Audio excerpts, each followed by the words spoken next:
change the keyboard to tie, which should be interesting. What I don't know if that's just going to affect the console, though. I really... How do I affect...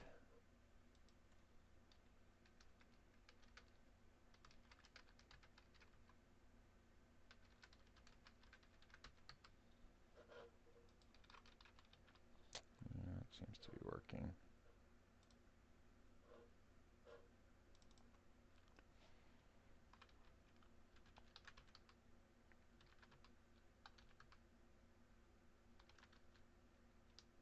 Okay.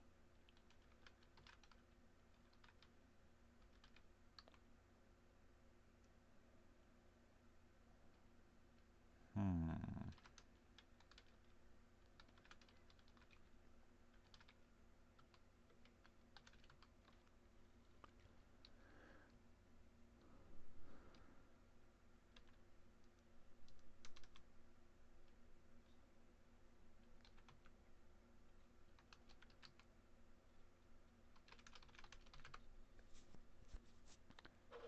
Bum, bum, bum, bum. It's funny when I'm setting up a lab, I'm trying to figure out how to mess up a keyboard. Oh, good. Let's see. Really, it was back in 2007. It's like as far as motion signals, I get motions. Oh, yeah. So I get motion sick really, really, really, really bad. I don't know. We'll see. So one of the excursion possibilities when I went to Mexico, a group of people went out deep sea fishing, but I knew that I got motion sick, so I did not go. I wasn't. I just said no way. Well, turns out two of the people that did go got so sick they were throwing up off the side of the boat the whole time. So, yeah.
Let's see. Sorry.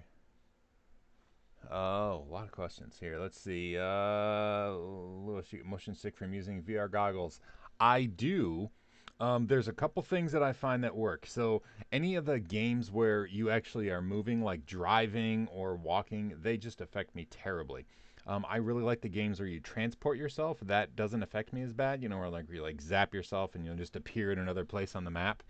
But they do make me really sick. Something that helps though, and I don't know if you've done this before, but if you get a fan, like literally like with fan blades that blows air, and you put it in front of your gaming area just on low so that it blows air onto your face and your body while you're playing. For some reason, that fools my brain a little bit into being okay with some movement. So try that. That helps actually. Having a fan just lightly blowing on me while I'm playing VR games helps with the motion sickness. But I do. I get terribly motion sick. Gotta ask, what distro are you using now? So Um, Distros that I personally use or that I'm using in training. In training right now, I'm using Ubuntu 16.04 to finish up the Linux Plus course, and also CentOS version 7. That's what I started with, and that's what I'll finish with. And they're long term, so it's fine. For my personal uh, laptop, my personal Linux laptop, I use Ubuntu Mate 18.04. I'm a big Debian fan from before Ubuntu was a thing, and so I really like Ubuntu now. But it's important to know the Red Hat world because it's so big in the corporate world. So anyway, KDE Neon. Jason, so I forgot that about you, but you are a KDE user. I seem to remember that from a couple of years ago. KDE has I think maybe it's because I always use crappy hardware and it's always been very gooey and required more horsepower than something than I had to deal with. But I don't know. I had a hard time getting used to KDE. It always felt like I don't know. I just never quite got used to it. So GNOME is what I've traditionally used. Although for a long time back before Ubuntu, when I was just a Debian user, I used AfterStep, or it wasn't AfterStep that I started using. It was the one that was just like Next Step. The Steve Jobs Unix Next Cubes. They used Next Step as like their window manager, and then AfterStep, and there was another one. What was the other? Window Maker. Window Maker. That was the other one, I think. So AfterStep and Window Maker were clones of the Next Step operating or window manager. I used those for a long, long time, and I really liked it. And then I started using GNOME. So anyway, wait, Andy, are you using Window Maker now? I'm really curious now because I loved. Man, I haven't thought about Window Maker in a long time, but that was my jam. All right, getting work messages. What do we have in here? Oh, Canopics. So a friend of mine, Kyle Rankin, wrote a book on Canopics, and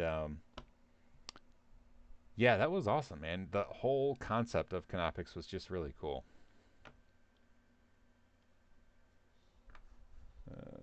Hold on, I'm missing messages here.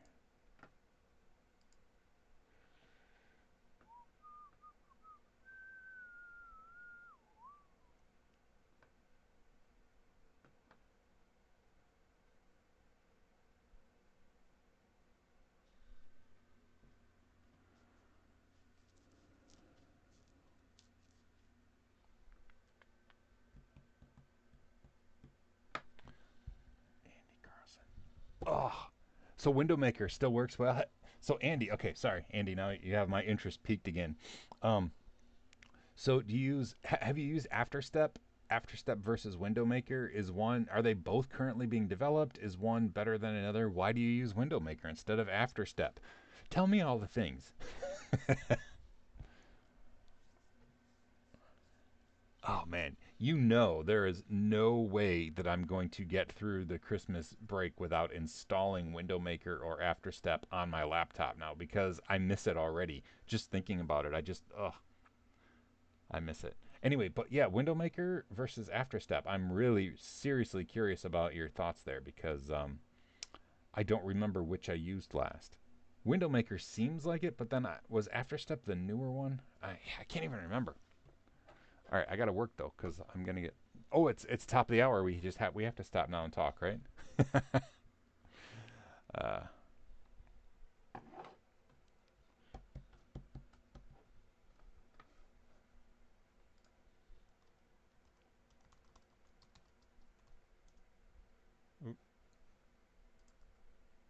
AfterStep versus Window Maker.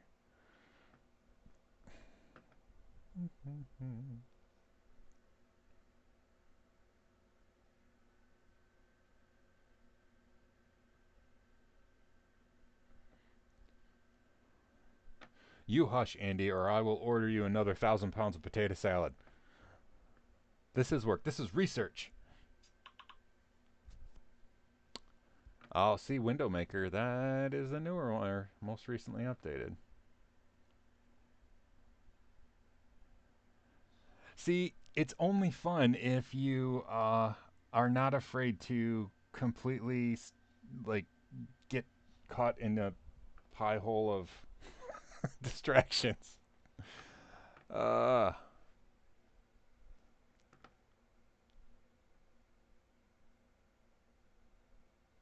window maker.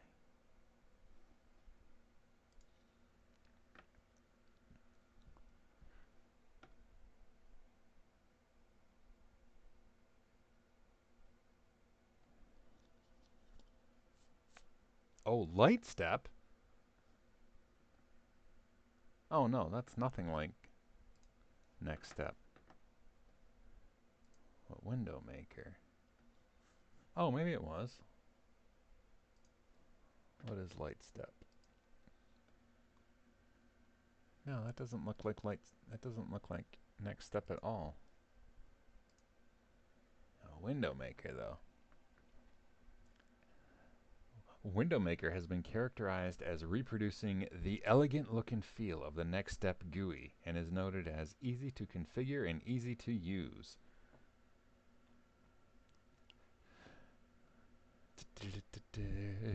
Yeah, and I'll be honest, keeping me distracted, you guys have the easy job here because um, just got back from vacation, fairly fairly easily distractible anyway. uh,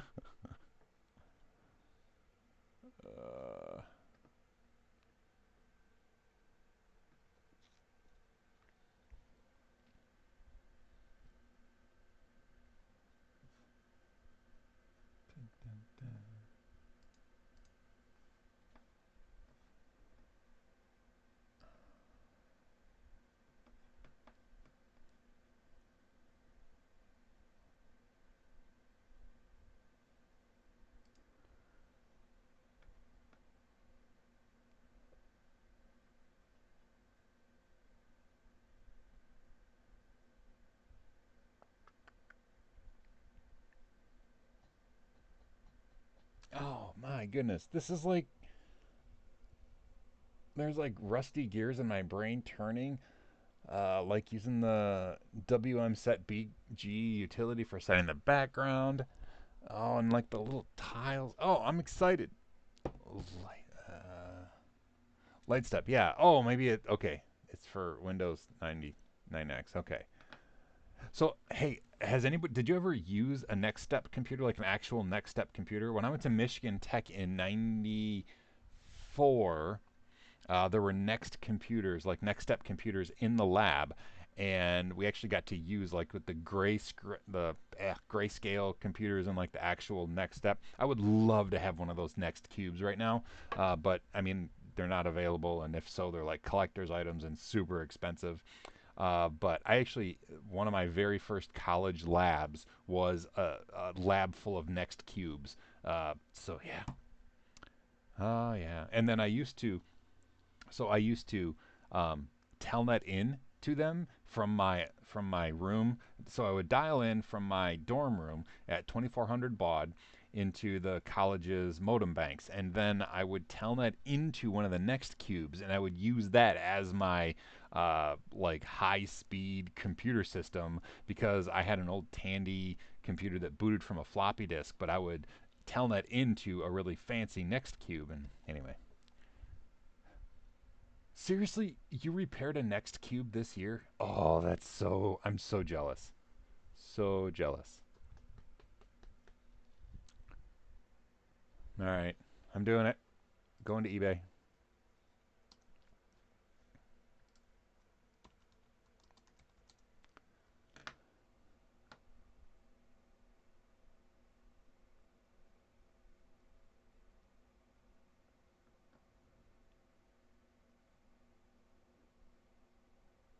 Eh,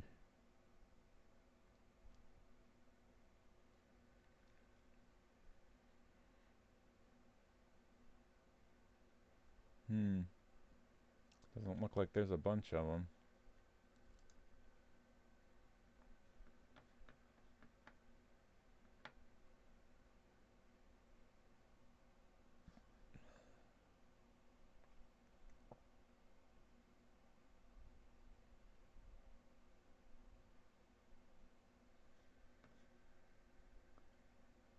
auction in good running condition.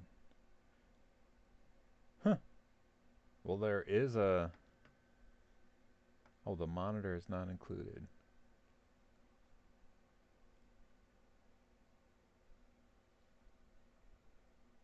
Huh. Yeah, there are some on... Oh, wait, see it here.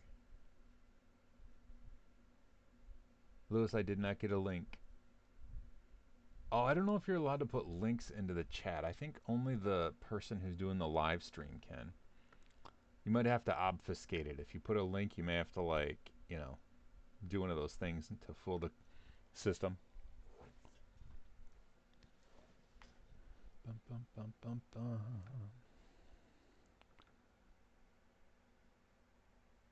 So there's a Nextcube computer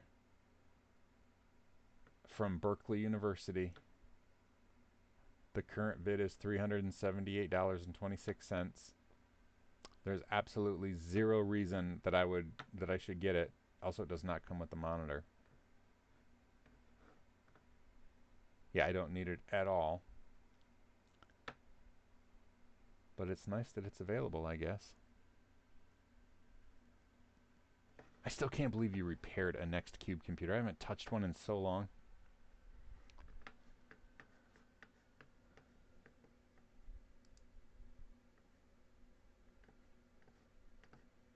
All right, I'm looking. Everybody else, type. We got to see this thing. Instagram.com PBVKAWZRLFVK. Wonder if I got all the...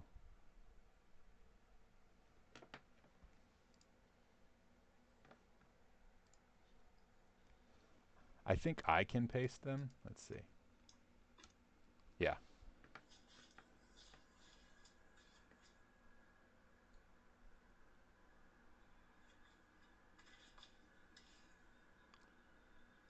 Oh, that is so awesome.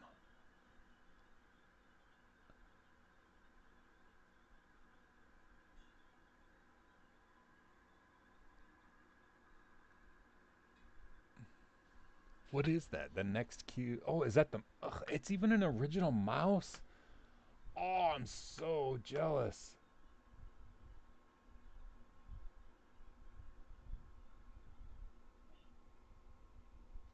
This is so cool.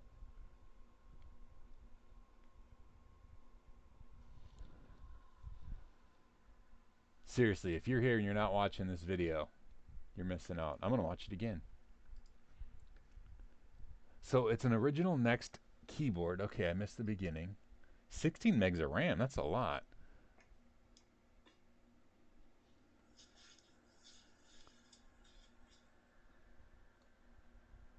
Seriously, it's from CERN? Oh my gosh, as if it couldn't be cooler.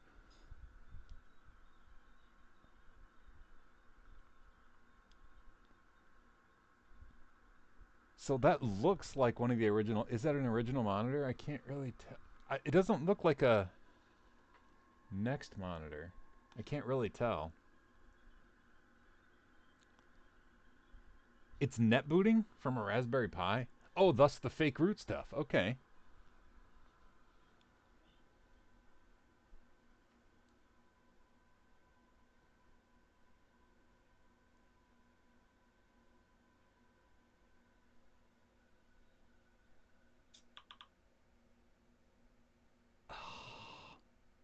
All right, I'm watching it one more time.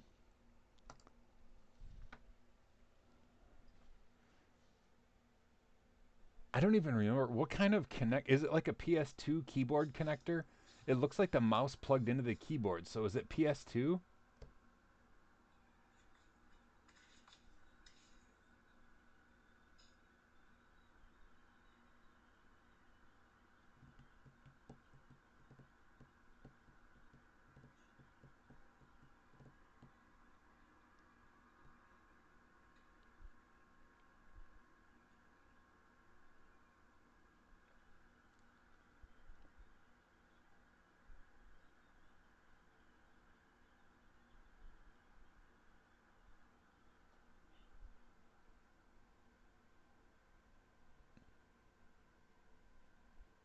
Oh, it's a proprietary thing. All right.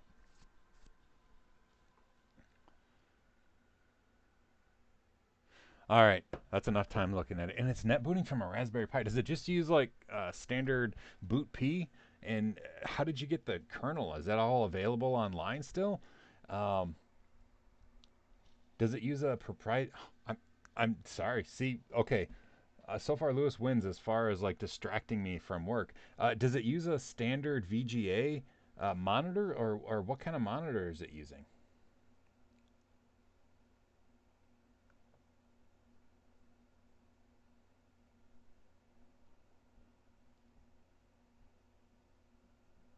All right, Portugal. What 3 day event? What is it?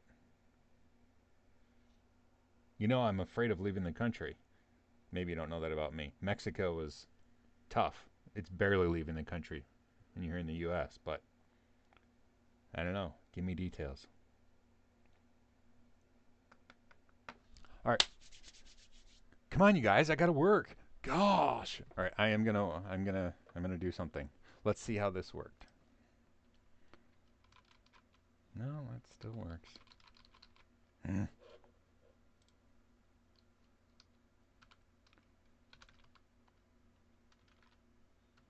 I can't mess up the keyboard. All right.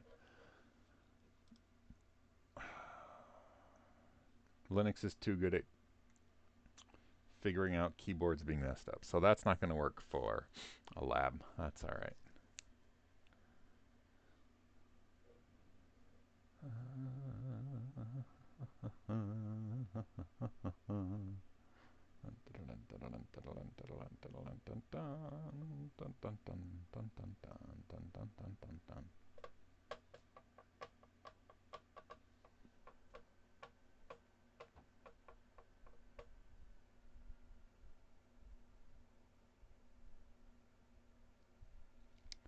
Lewis, you got it, man.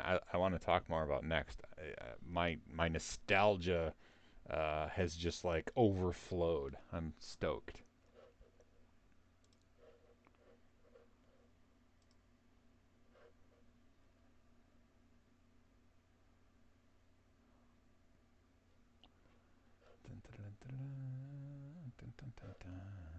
All right.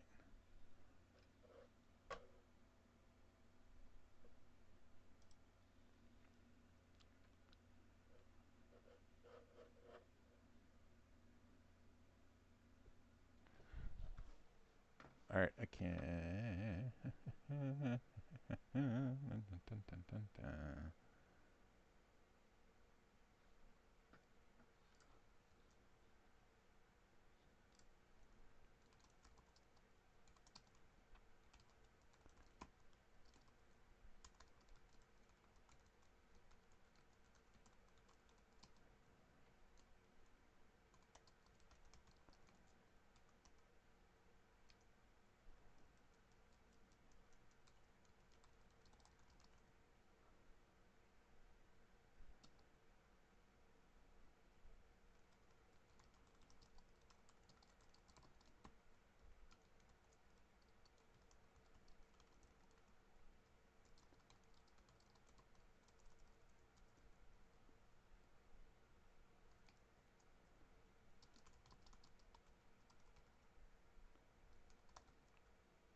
All right, I just tweeted about the next video, the next cube video, because that's just so cool.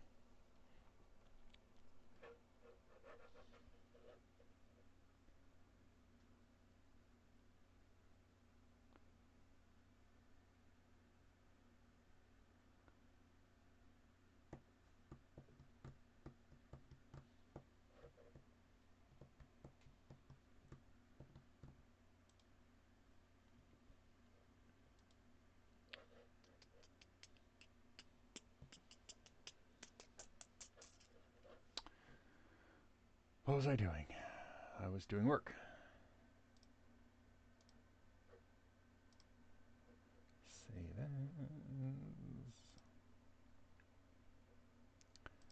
Oh, this is skill number 13.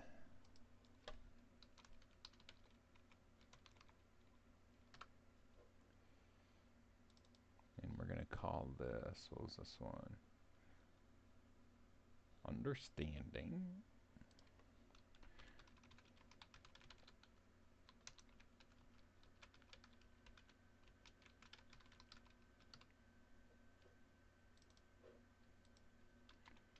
I'm down with GCC, yo, you know me. Alright, so GCC.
Alright, I need something that I can compile.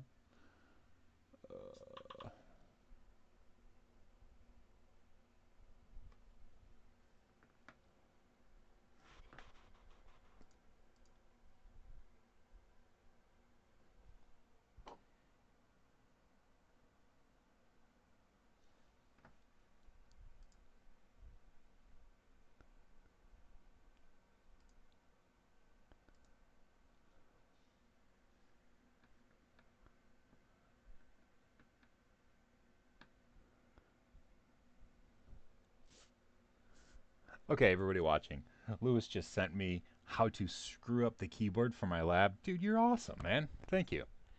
I don't know if I'm going to do that. I might try it, though.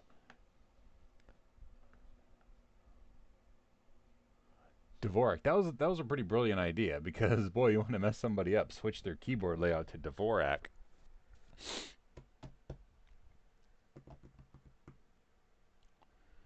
Dvorak is quirky without being QWERTY.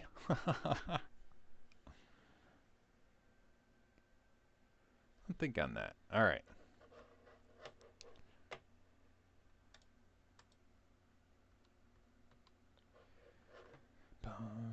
New slide, old school.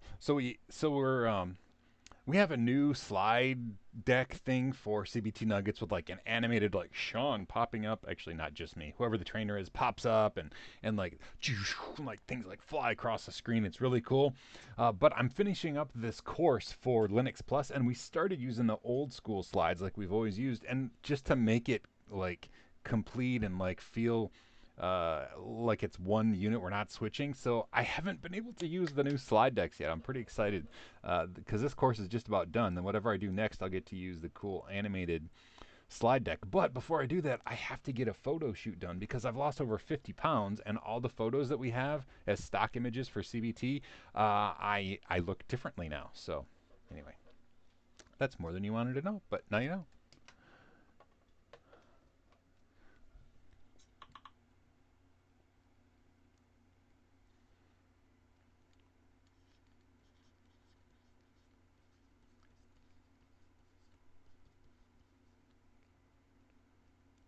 GCC and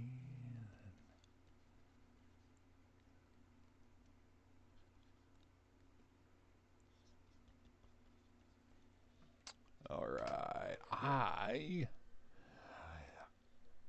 feel a need for graphics.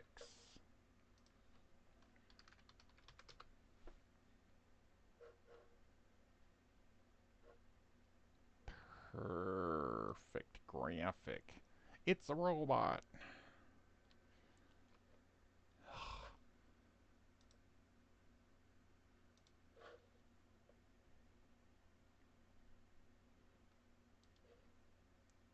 It's a total first world problem, but I use a program called Greenshot for taking screenshots, which is awesome. I love it. It's been perfect forever. All of a sudden, the keyboard shortcut stops working, so now I have to go up to the menu and like select it. And I mean, that's ridiculously simple, but it drives me bonkers every time.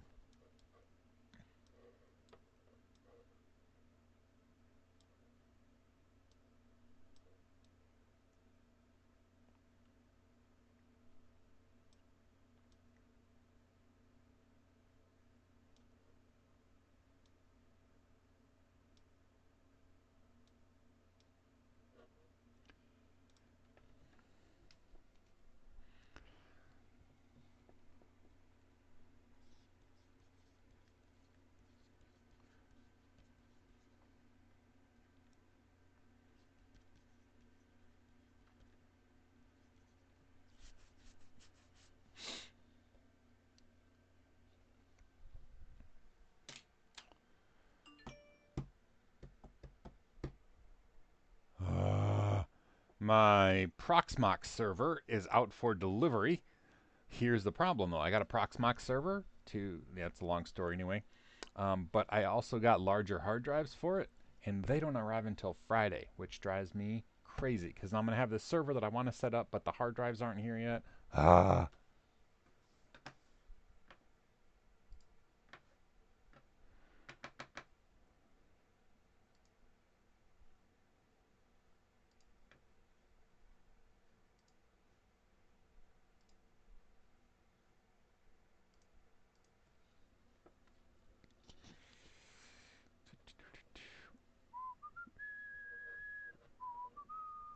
All right, I need something to compile that I'll have to get dependencies for, but is pretty simple. Gosh, I haven't had to do the compile two-step in a long time. Um,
No Christmas decorations. Uh, I spent the entire morning before I started the live stream. I have a really awesome giant Christmas tree tie that I was going to clip on here, which is why I wore a white shirt so it would show up really well. Do you think I could find it? No, I can't. And yeah, I don't know. We could here. Oh look, green and red. There. Now it's very festive. uh, oh.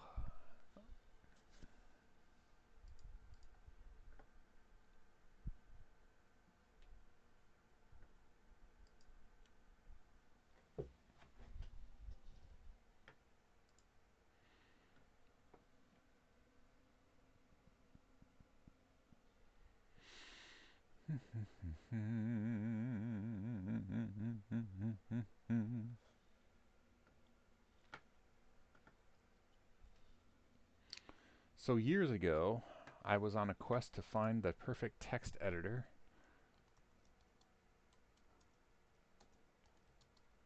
and I can't can't remember what I landed on because I had to compile it. That's what I'm looking for, is a program that I can compile with very few dependencies, but something I can show the process. CD, Dropbox, documents, writing projects, Linux journal, old, grab,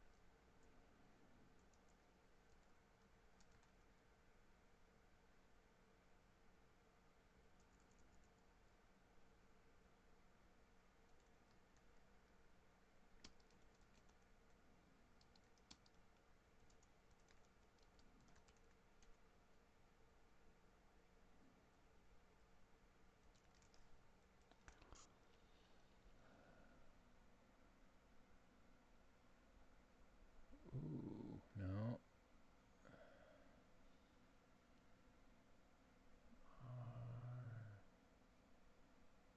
No.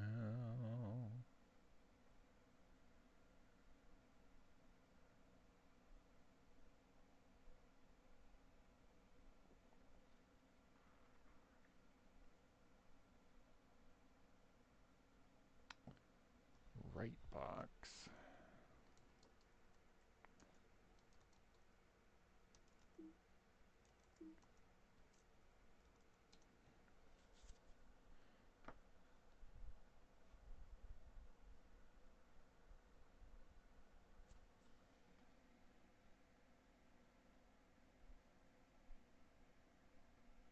Oh, let's search for, yeah.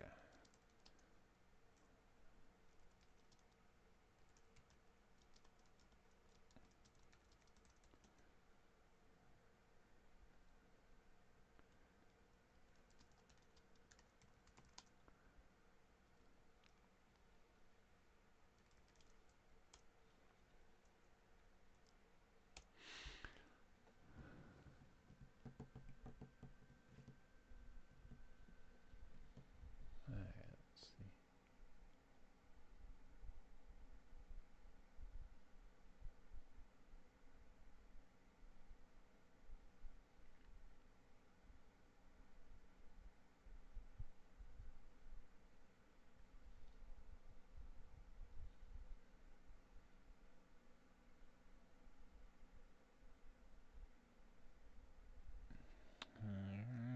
That's not it.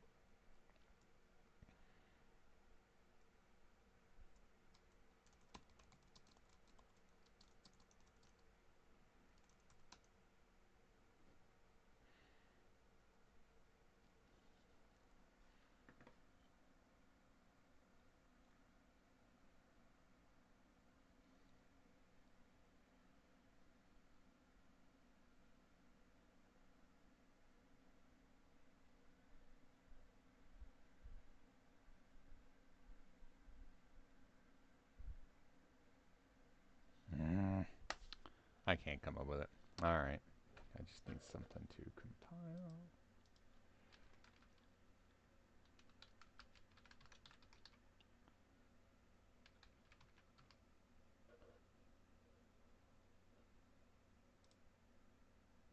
Alright, I'll be back. I need to use the restroom.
My wife knew right where it was. So now I am festive again.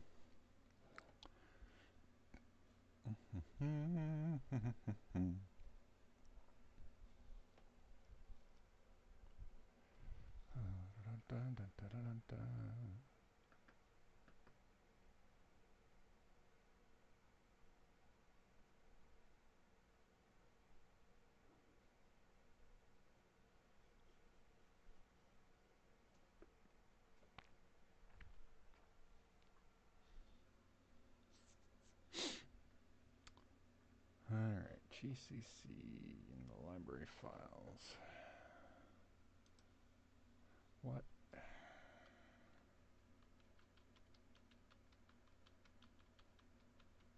Time date. Oh, what is it?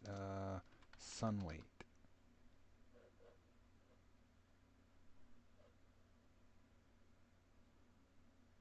Okay, I think I got it.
Oh,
somebody just started a GoFundMe to help get one of our exchange students back home to Korea. Her grandmother is dying. She's on life support now.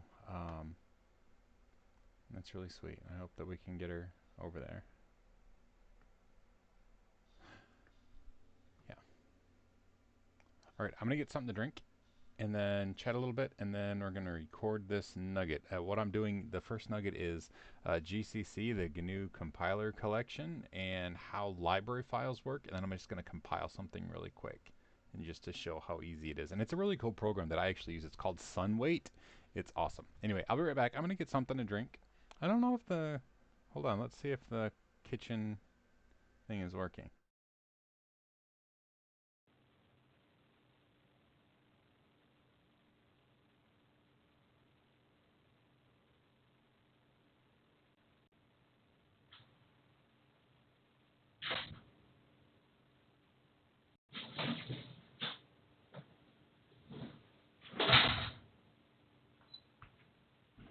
This camera's been strange. I'm not sure if it's working, but maybe you can see me, if nothing else.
Okay, tea is steeping. I'm a little hungry. I don't know. Should I early?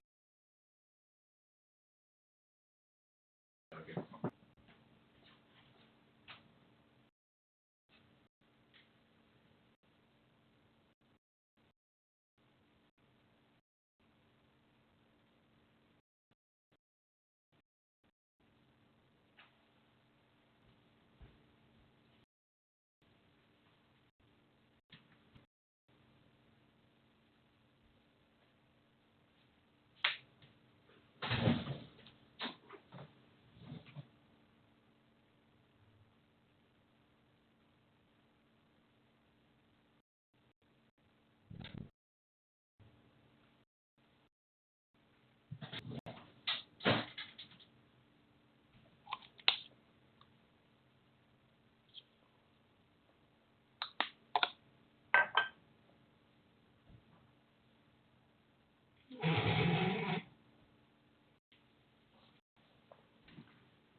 Mexican chocolate from Mexico.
The server arrived. It's enormous.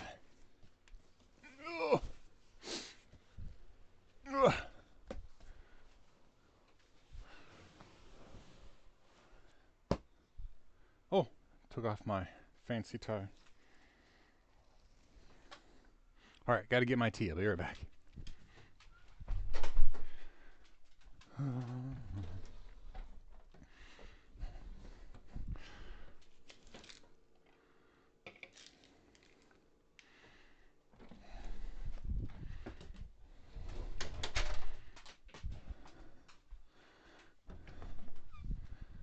Okay. Back. Have my tea. Tiny bit of chocolate. That server arrived. It is ginormous.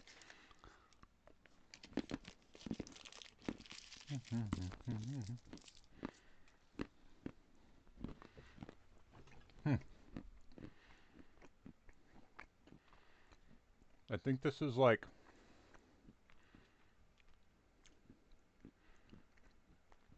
this is not like high quality Mexican chocolate.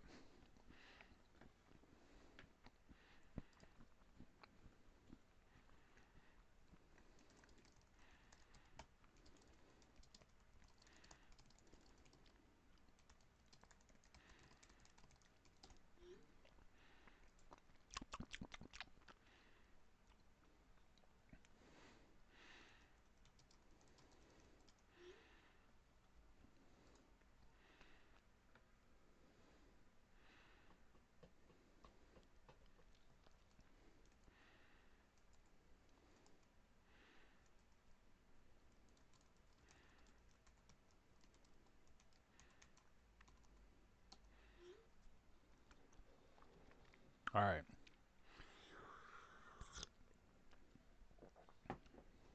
Lewis, I don't know if you're there. I'll answer that question. Do I filter my tap water for the espresso machine? you're new to the live stream, so you haven't heard my rant yet about it. But so where I live in northern Michigan, there is so much limestone. Like our water is just so full of particulates that literally my tea kettle, I will boil one pot of, like, I'll just bring it to a boil, and before it even boils away, like, it'll just come to a boil and I'll make tea, and there's like a layer of white calcium all over the tea kettle. So I have a really nice expensive espresso machine, and the first one that I bought, it just got destroyed. Like 6 months, I was just using tap water because there's literally a sign on top that says do not use demineralized or distilled water. And so I used regular tap water, and it just destroyed it. Completely destroyed the boiler unit. Couldn't be repaired, couldn't be descaled. I sent it back, and they sent me a new one.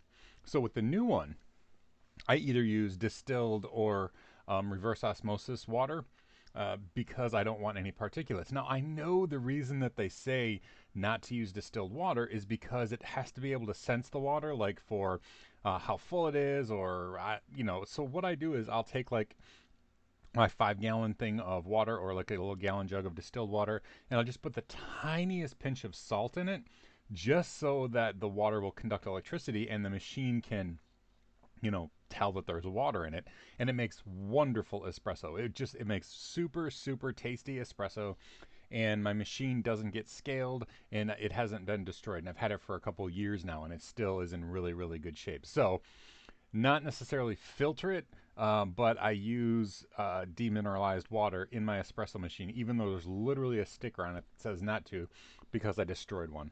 So anyway, yeah, so just a little bit in order, and that's what I did, just a tiny pinch of salt, just so that it can conduct electricity, because the machine has to be able to sense the water, I think. Anyway, so yeah, that's my story.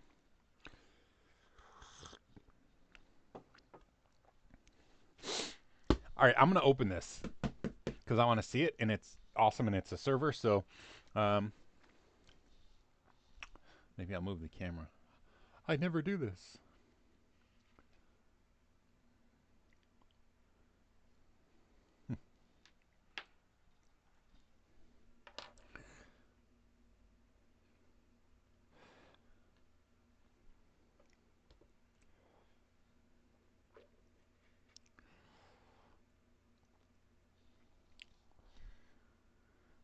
All right, let's open this puppy. We'll call it the top of the hour and pretend that we're just chatting.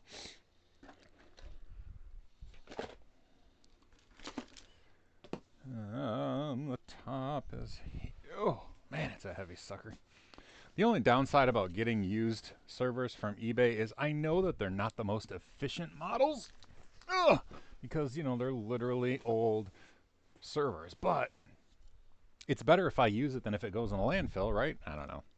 That's probably just wishful thinking. But it's exciting nonetheless, so let's open it up. Yeah, that is my my Boring Company flamethrower. It's awesome. It's in if you watch the Jibo video I did, there's me like actually using it in the front yard. My wife recorded me because I married well.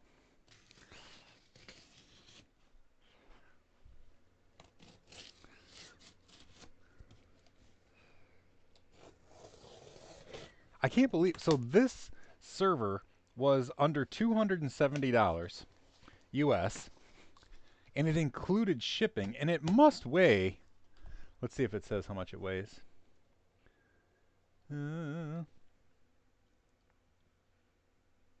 66 pounds this thing weighs. So it's over 60 pounds, free shipping, so they had to pay quite a bit of money for shipping. Has 48 gigs of RAM, 2 Xeon processors, dual power supplies. I mean, they're not making a whole lot of money on these things.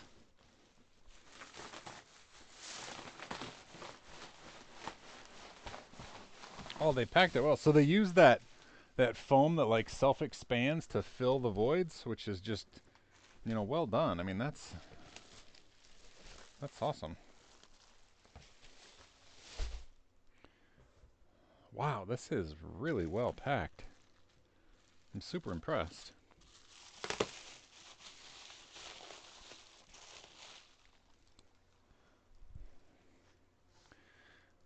Some of the foam is loose. I don't like that. Oh no, I guess it's sticky. So I can't really see in here, but they used to use like spray foam, which I don't know, it's probably not environmentally friendly, but it really did make it pack well.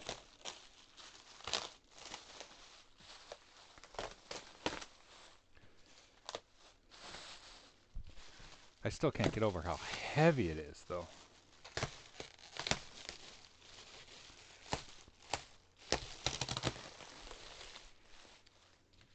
They even included power cables. That was nice. Um,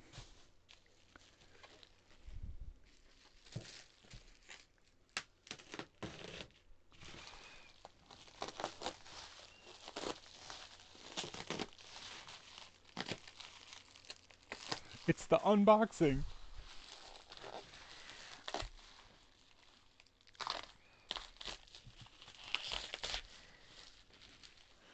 Sorry if you're chatting, I can't see you right now, but I will go over there. It came with a...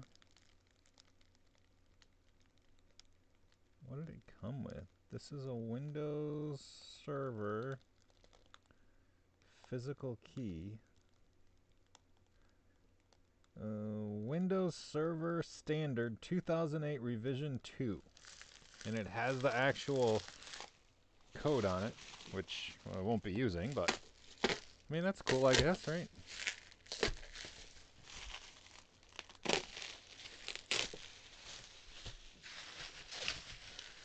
Alright.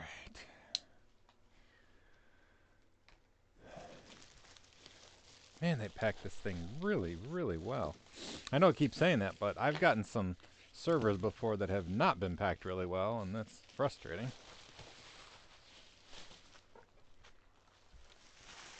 Dual 460 watt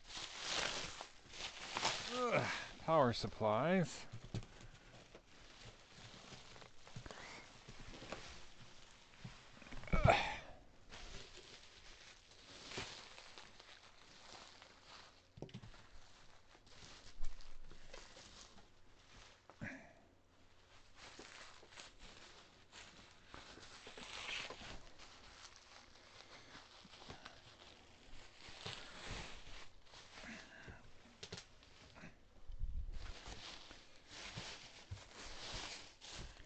Alright.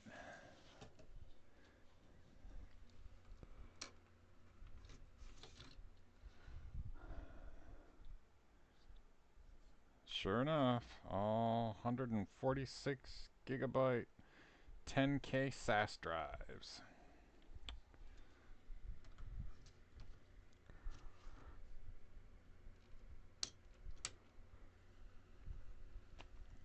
So I got replacement. I got 600 gigabyte SAS drives, which is cool. It is going to drive me nuts though, because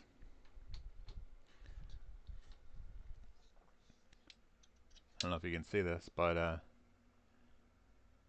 146 gigabyte actually says right on the thing 106 or 146 gigabytes, and I got new drives, but I did not get new drive caddies, so that'll drive me nuts. That's all right. It's fine. It's whatever. It's fine.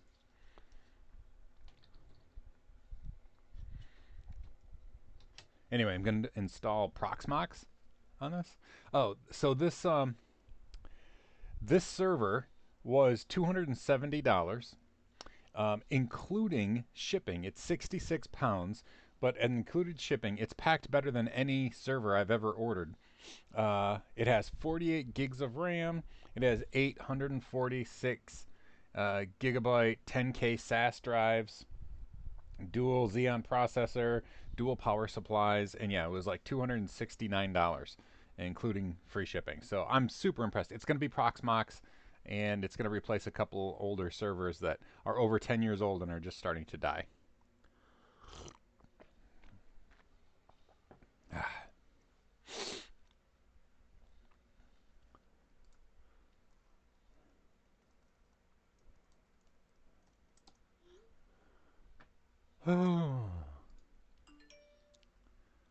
Oh, and my computers told me that the server was delivered. Yes, it was, computer. And I don't have a server rack that this will fit in. Well, let's look inside.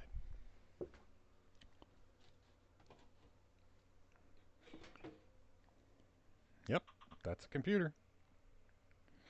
That is going to be noisy. It's like 1,000 fans inside.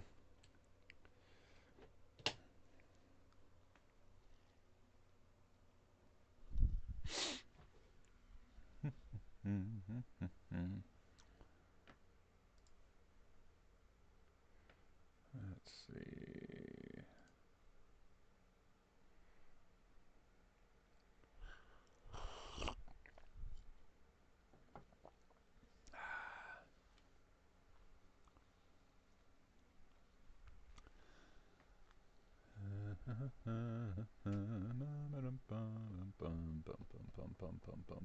Let's see.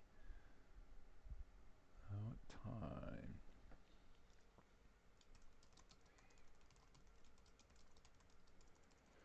Or what time specifically?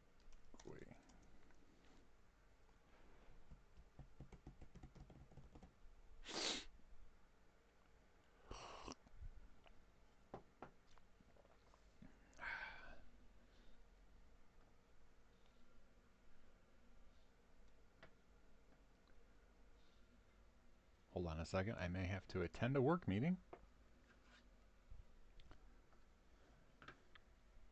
I may get to attend a work meeting. That's a better way of saying it.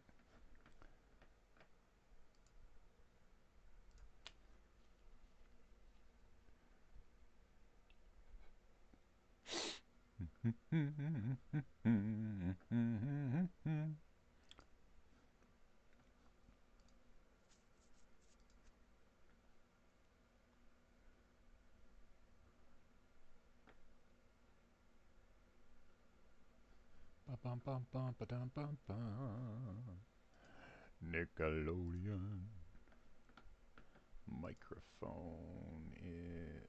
Why is this not working?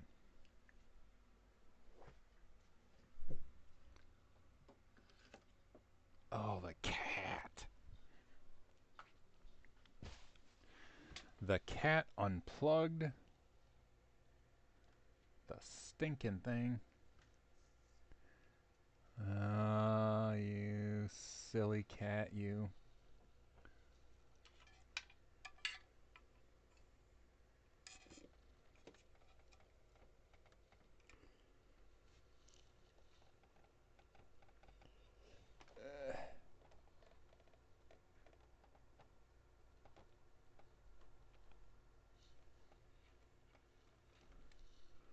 Huh.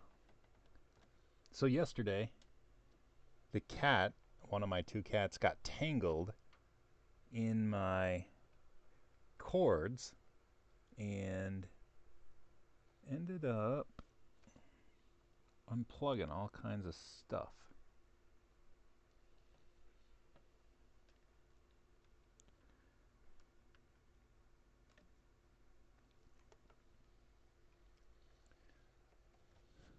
Including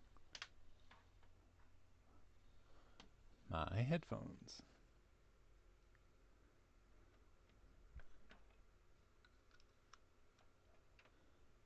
There we go.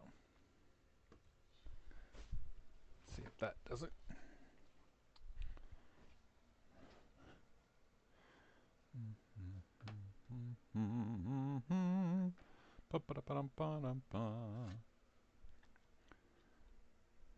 Test, test, test, test, test, test, test, test, test, test, test.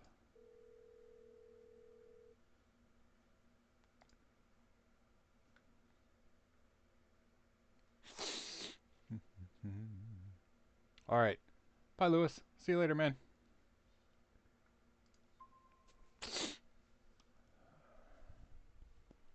Bum, bum, bum, bum, bum, bum. Bum, bum, bum, bum, bum. Hey.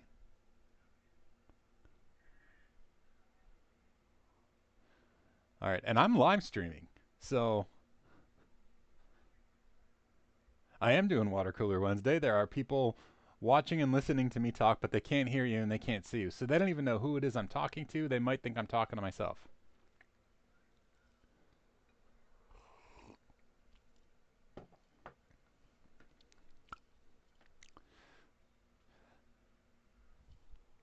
So you want to see something cool? So if anybody's wondering, I'm talking to Keith Barker, who we're possibly going to a work meeting that we don't know what time it starts. So Keith, I don't know if you can see. Uh, I just got a server delivered from eBay. I'm very excited about it. My new virtualization machine. That's going to be my Christmas time project. So yeah. Oh, I lost you. What's that? Oh, I thank you. Yeah, it's a clip-on.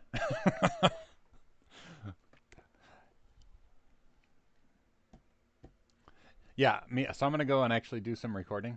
So if we hear back, maybe I'll see you later. Bye.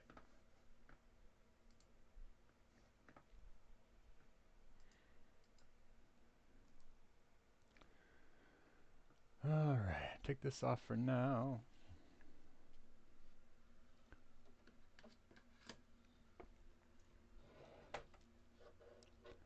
All right, I'm gonna record. I'm gonna do some recording because that's my job.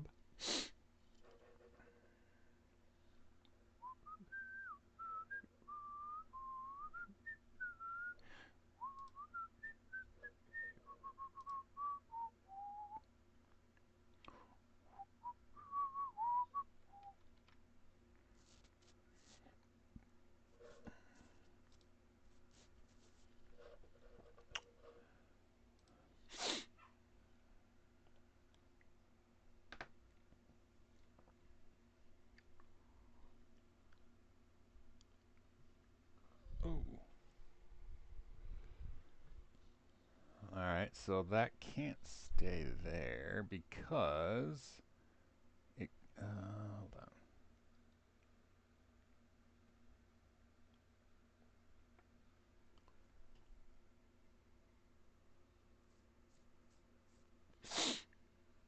All right. Yeah, I think that's good. But I got to get rid of the box. So the giant box with the computer, it's in the way for when I do recording. So I got to lift this ridiculously heavy server. Ugh.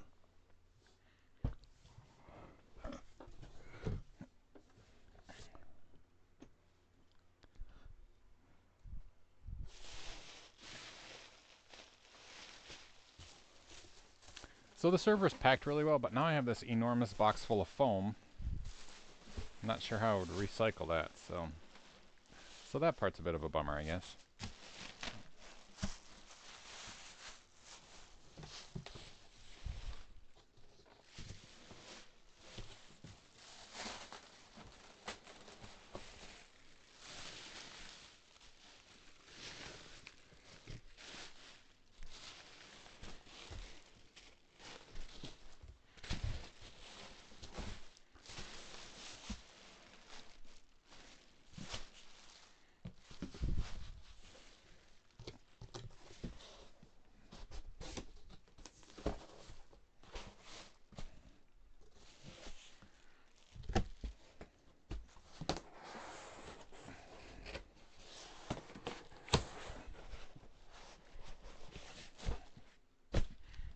Oh, and the box alone is like 10 pounds. All right, I think that's out of the way now. Let's see. Yeah, that works. All right, it's out of the way.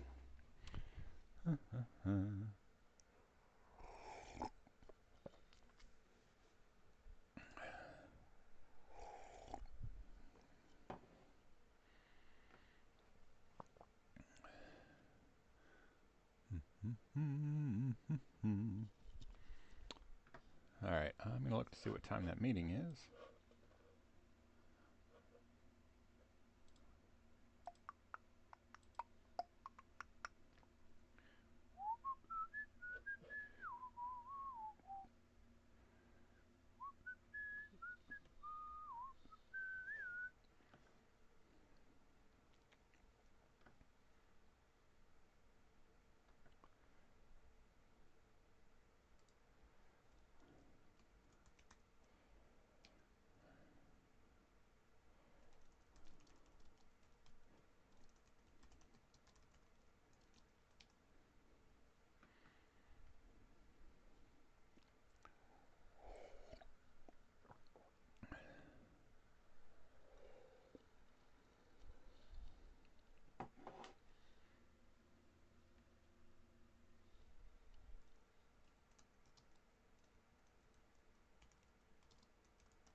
La la la la la la la la la la. In the merry old land of Oz.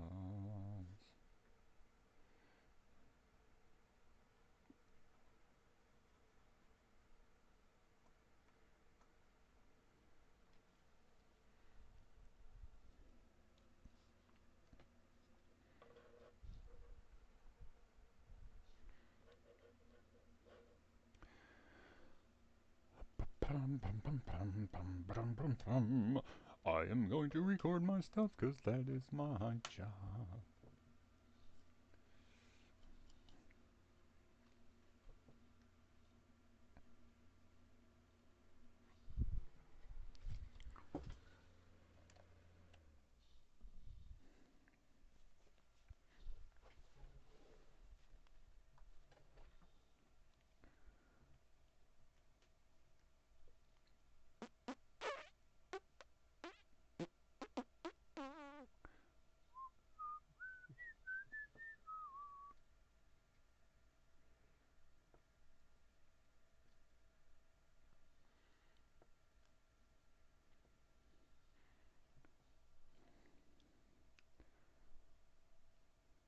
Huh.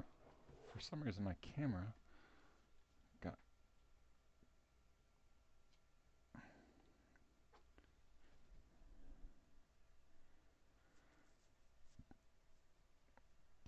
Okay, I guess that's better.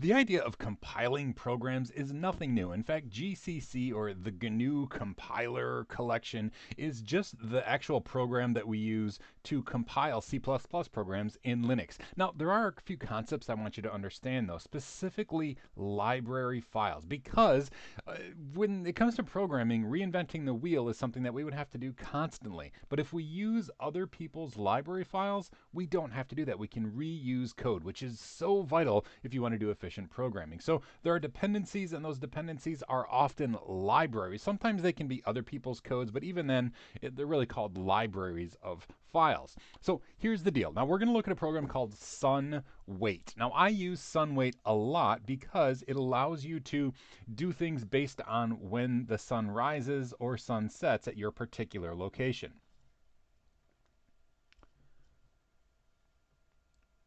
Now, I do a lot of things with video cameras and birds. So, for example, I will have my cameras start recording first thing in the morning when the sun comes out. And since the sunset changes throughout the year, I want to have a timer rather than just a specific time. I want to make sure that it starts when the sun rises and stops after the sun sets. So that's why this program is really vital for me. And I have to compile it because it's not in any of the repositories for the computers that I use.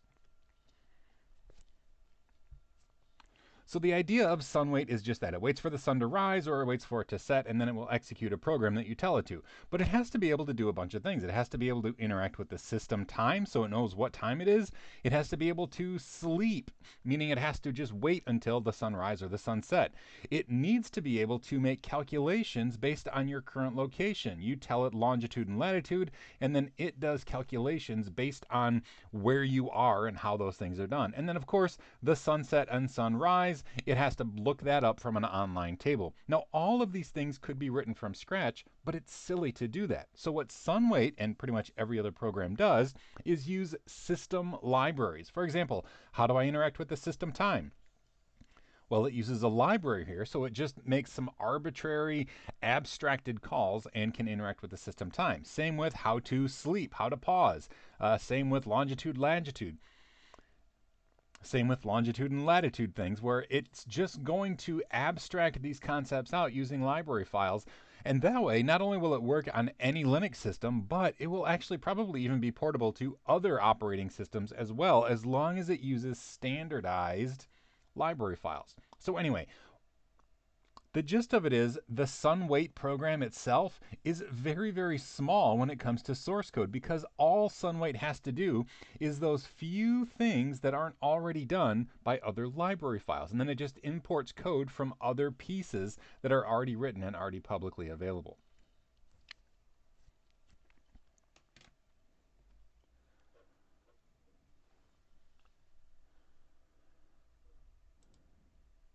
Now what that means for us, if we go here into the downloads folder, I've downloaded the source code for Sunwait, and if we do ls-l, we're going to see the entire program is only 36 kilobytes long. That's it. That's all that it's taken, is 36 kilobytes for the program. So let's unzip this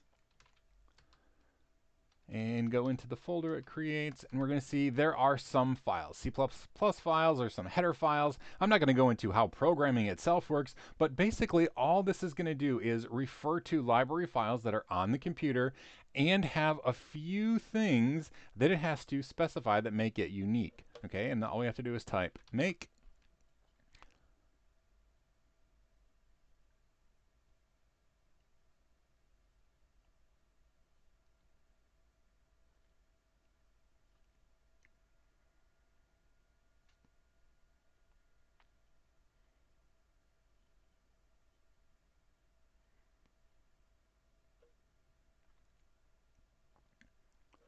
and it's going to use GCC, that GNU compiler collection program, to actually create the file. And if we do an ls now, we're going to see there is a new file called Sunwait, and it's executable, so we can just execute it directly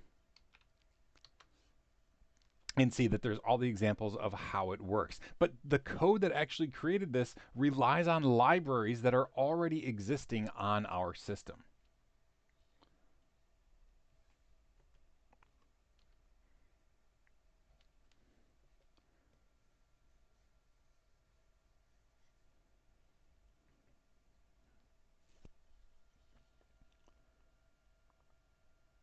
So while learning to program and understanding the programming development process is vital, even more vital possibly is understanding that library files are available for you so that you can utilize code that's already written, already efficient. It'll make your programs smaller, it'll make them run more efficiently, and it just makes it easier to program things. It does require you to have certain dependencies that you might have to install and make sure that the right libraries and the right versions of the libraries are installed on your system. But this is the way that it works on pretty much any distribution or even any operating system at all. When you're compiling programs, you're going to use library files, and that's how it's going to be more efficient. I hope this has been informative for you, and I'd like to thank you for viewing. Works. Bum bum bum bum bum bum bum bada bada bum bum bum bum.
Okay, what I'm wondering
Alrighty.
Bum bum bum bum bum bum bum bum.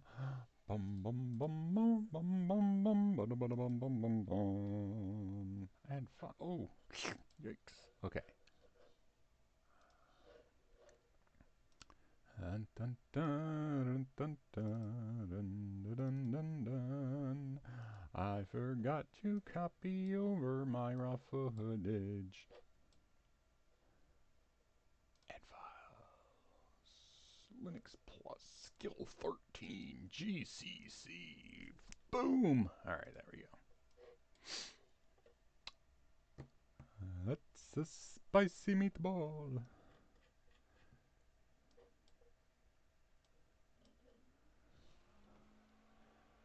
Ah, hey Liz. So one of our devs is watching Watercooler Wednesday. Thank you. I know you're super impressed with my tie. You should know it is a clip-on. I don't know if that makes it better or worse, but it is on a CBT Nugget shirt though. So you know, yeah. My wife knew where it was. I didn't start the day with it. I forgot where it went, but she had used my tie as decorations. So it was decorating our staircase going upstairs. So yeah. The idea of compiling programs is nothing new. In fact, GCC or the GNU Compiler Collection. How fitting. If Liz, you're still watching, I'm doing a video on development right now. So no judging me. The GNU Compiler Collection is just the actual program that we use to compile C++ programs in Linux. Now, there are a few concepts I want you to understand, though, specifically library files, because When it comes to programming, reinventing the wheel is something that we would have to do constantly. But if we use other people's library files, we don't have to do that. We can reuse code, which is so vital if you want to do efficient programming. So there are dependencies, and those dependencies are often libraries. Sometimes they can be other people's codes, but even then, they're really called libraries of files.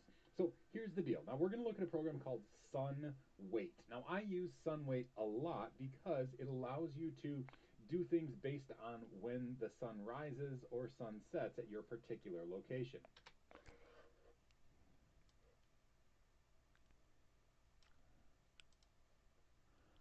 Location. Now, I do a lot of things with video cameras and birds. So, for example, I will have my cameras start recording first thing in the morning when the sun comes out. And since the sunset changes throughout the year, I want to have a timer rather than just a specific time. I want to make sure that it starts when the sun rises and stops after the sun sets. So that's why this program is really vital for me. And I have to compile it because it's not in any of the repositories for the computers that I use.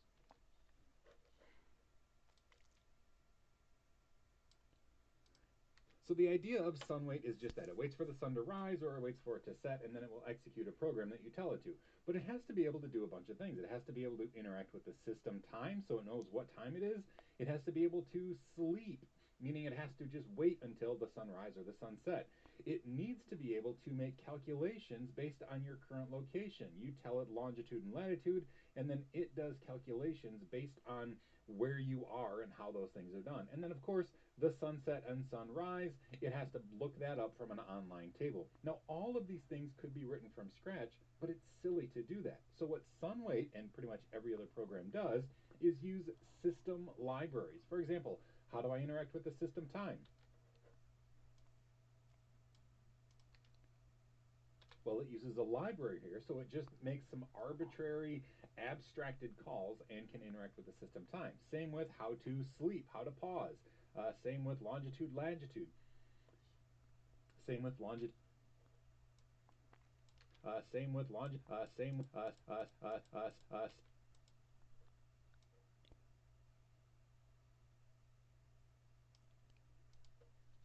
with how to sleep, how to pause. Same with longitude and latitude things, where it's just going to abstract these concepts out using library files. And that way, not only will it work on any Linux system, but it will actually probably even be portable to other operating systems as well, as long as it uses standardized library files. So anyway, the gist of it is the SunWait program is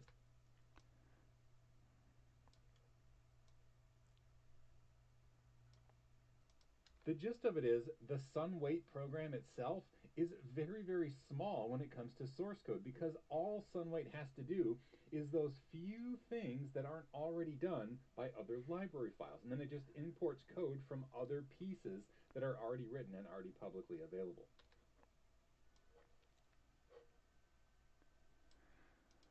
Now what that means for us, if we go here into the downloads folder, I've downloaded the source code for SunWait, and if we do ls-l, we're going to see the entire program is only 36 kilobytes long. That's it. That's all that it's taken is 36 kilobytes for the program. So let's unzip this and go into the folder it creates, and we're going to see there are some files, C++ files or some header files. I'm not going to go into how programming itself works, but basically all this is going to do is refer to library files that are on the computer and have a few things that it has to specify that make it unique. Okay, and all we have to do is type make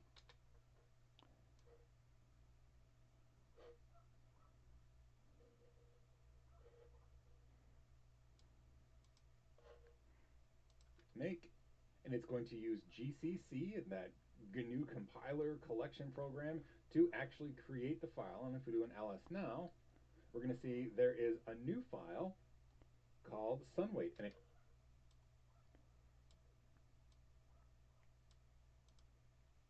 a new file called SunWait, and it's executable, so we can just execute it directly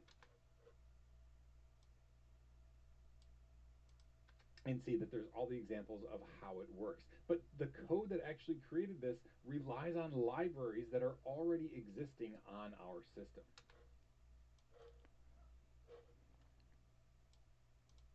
So while learning to program and understanding the programming development process is vital, even more in fight, even more vital, even more in fight.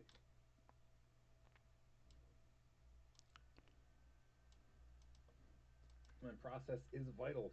Even more vital, possibly, is understanding that library files are available for you so that you can utilize code that's already written, already efficient. It'll make your programs smaller, it'll make them run more efficiently, and it just makes it easier to program things. It does require you to have certain dependencies that you might have to install and make sure that the right libraries and the right versions of the libraries are installed on your system. But this is the way that it works on pretty much any distribution or even any operating system at all. When you're compiling programs, you're going to use library files, and that's how it's going to be more efficient. I hope this has been informative for you, and I'd like to thank you for viewing.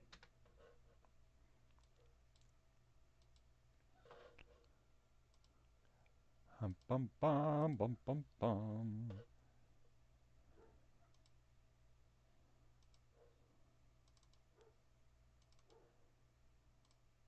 I'm down with GCC, yeah, you know me. V1. Save. Create. The dogs are gonna have to come inside before I do the next video because they are barking barkers who bark.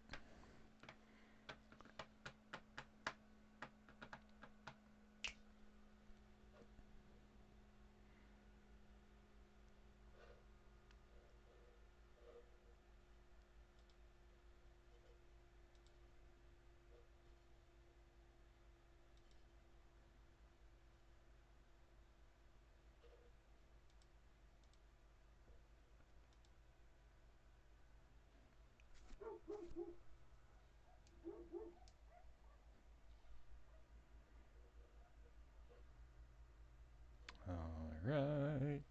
Somebody's playing with my light. Hello, whomever you are. Alright, videos.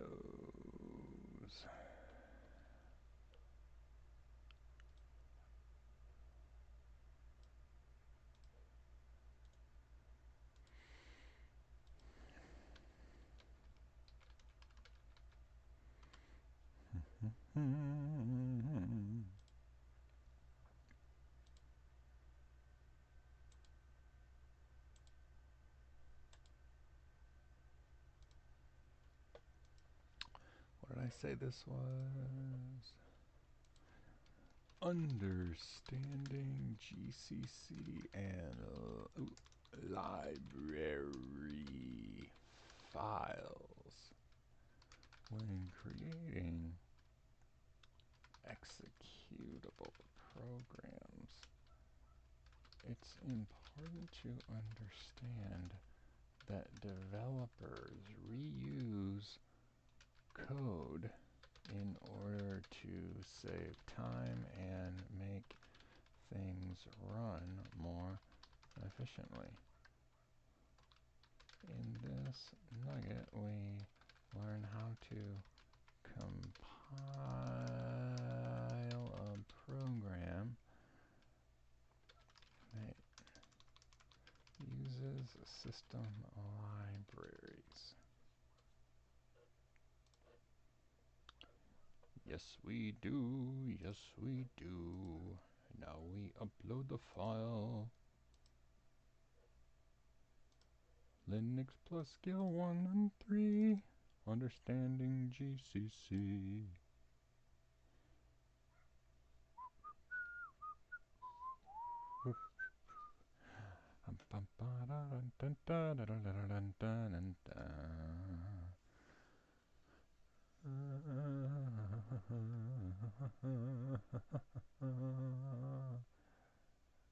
Oh, Liz mentioned me in the trainer Slack channel. She's very sweet. She mentioned my particularly stylish tie. Okay, that is encoding. Quiz question. GCC stands for Great Code Collab. Oh no, I should put the correct answer first, right? GNU Compiler collection. Great. Collaborative code. General code collection.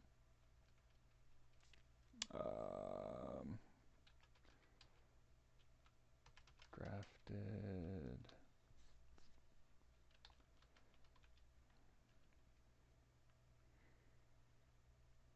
Compiler.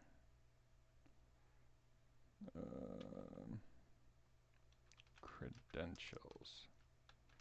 Making up fake answers is often more fun than putting the correct answer. I guess that means I like to lie. All right, next we have third-party dependencies.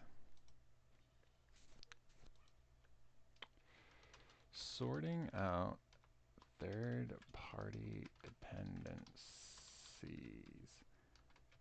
Various programs require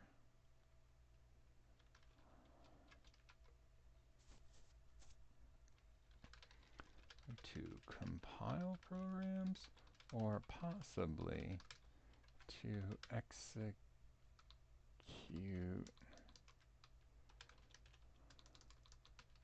programs compiled with library expectations. In this nugget, we learn about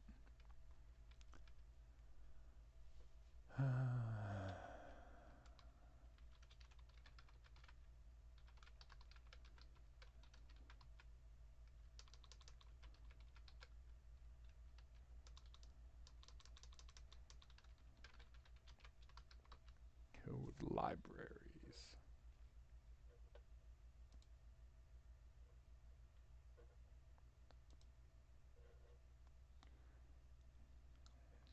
Okay, very, very cool. 10 minutes to the top of the hour. I'm gonna make some lunch. Oh, no, we'll update later. Then I'll sort out third-party dependencies. My lab timed out. All right, I'm gonna go make some lunch. I will be back, and then we'll talk while I eat. You get to watch me eat. I think there are some channels devoted to watching people eat, which is creepy. We won't be doing that, but I'm gonna eat while we talk. I'll try not to talk with my mouth full. No promises. So I'll be right back.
Hello, everyone.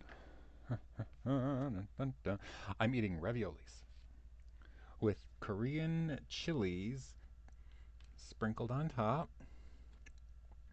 because while I may be eating lean cuisine, I also like my face to melt off my skull, so it can't be too hot. Spicy hot. I could burn my tongue, that's no fun. But anyway. So, how's everybody doing? I don't know if anybody's here.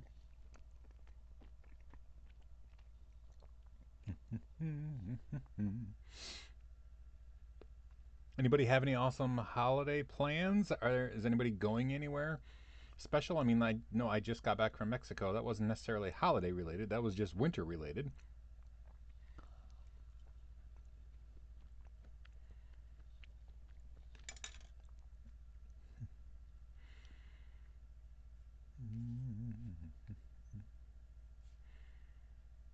No, no holiday plans.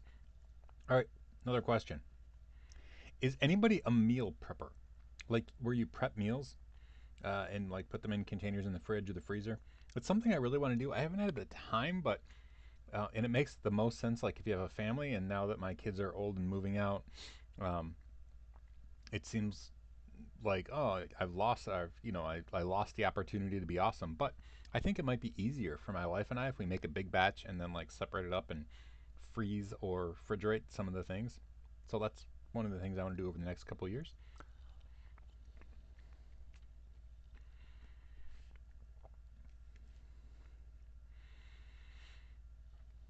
Oh wait, there's a nugget demo. All right, while this is going on, that's why nobody from my company is here. They're all at the nugget demo. So I have to attend a work meeting.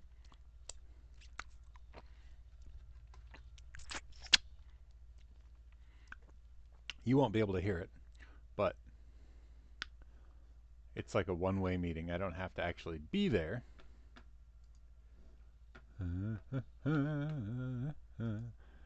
Open up the tab.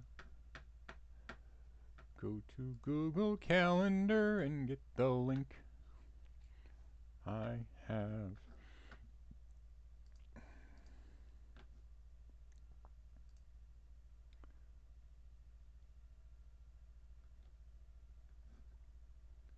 Alright, I need to switch to this.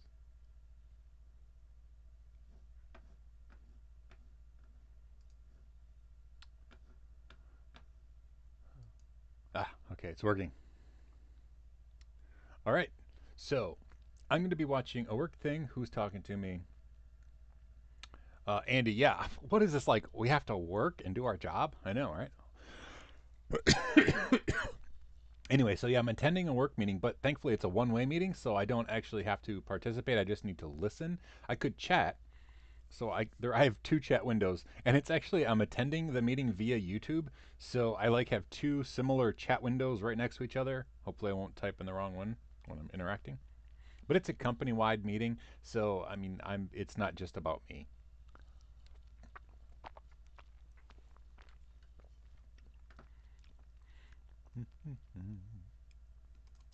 I'm live streaming while attending this meeting for work, but not streaming the live stream. Just FYI. That's weird and meta, but you know, we do what we can do.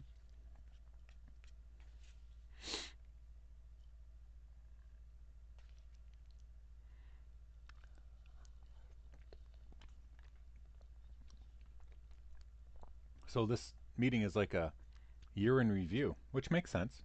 Year's about over.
Sorry, attending a meeting. If you're wondering why I'm just sitting here staring off to the side, I am watching the chat though, so feel free to chat, interact, and I will try to interact too. But I'm watching a meeting as well.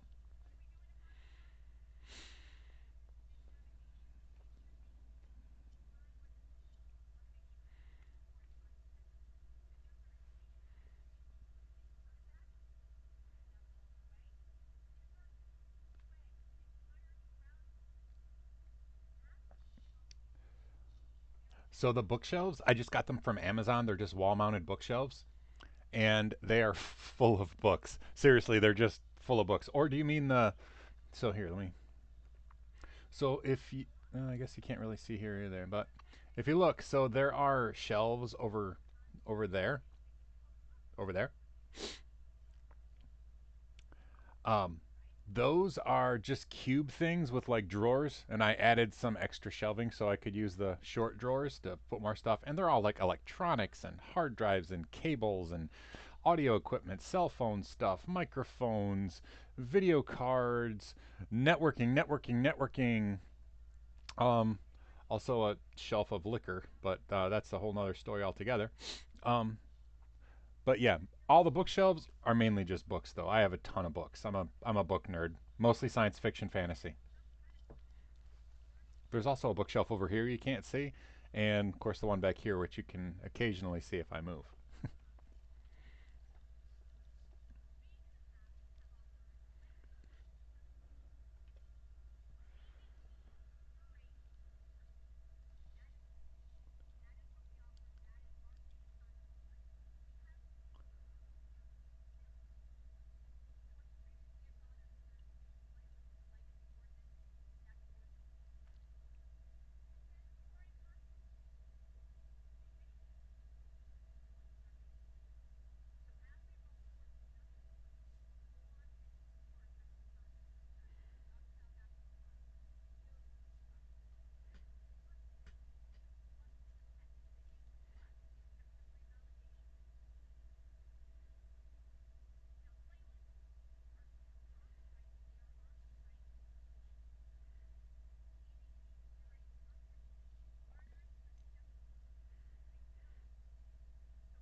So pseudo evil, great name by the way. Yeah, so I guess the bookshelves have books, but I do have a couple smaller shelves with like video game cases on them. Like, right there below Mister Rogers, those are PlayStation 4 games and a couple Switch games, a couple Xbox One games. Also have some old systems like the original Xbox. I have the Halo edition, the green translucent one with like a 4 terabyte hard drive inside, and that has every Xbox game ever made. Xbox, the original Xbox, on there. Sorry, legally that's probably not kosher, but it's really nice because it's all built right in and then just boots to a menu. I can select whatever game from the original Xbox I want to play and then play it.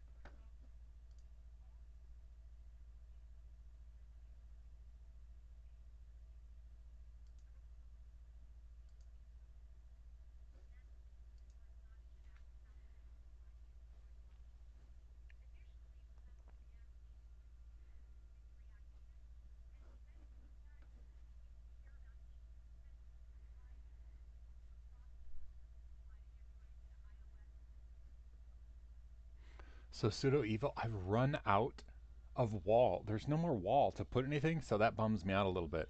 But you know, it's a good problem to have, I guess. Too many cool things.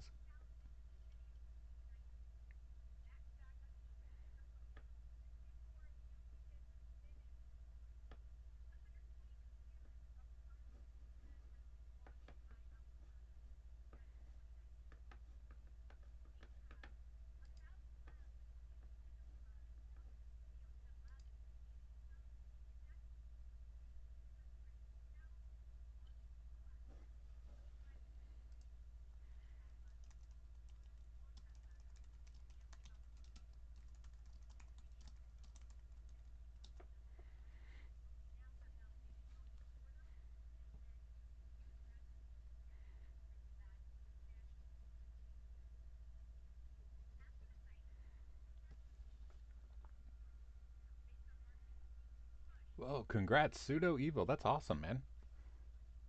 That's awesome. Good job. Congrats.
Still attending a work meeting, just if you're curious why I'm staring off to the distance here.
So, Fernando, my really quick answer, monitoring systems like Nagios or Zabbix. I have a friend who loves Zabbix. He just loves it. He uses it all the time. And I have some friends who use Nagios, and I like to call it Najwa because it sounds funny. I I've tried both, and I've never really gotten sucked into the point where I feel confident with either one of them. I don't know. I think that Nagios has been around longer. It's probably more robust. But then my friend, he actually works at Amazon. We used to work together at a school district. I truly respect his thoughts on things, and he loves Zabbix, so it's got to be an awesome choice. If I was to start from scratch and try to do it, I would probably go with Zabbix. I I have to admit, I just have a lot of like cron jobs and things set up to let me know when things are going wrong, and that's a horrible solution. So I really should come up with something. In fact, maybe with my awesome server that arrived, and it's going to finally be a good virtualization platform running Proxmox, maybe I will start installing something to have me play with it. Right? That would be a really good choice. So maybe that's something that I need to make a note of to start, using a VM with something like Zabbix, and maybe make some nuggets about it.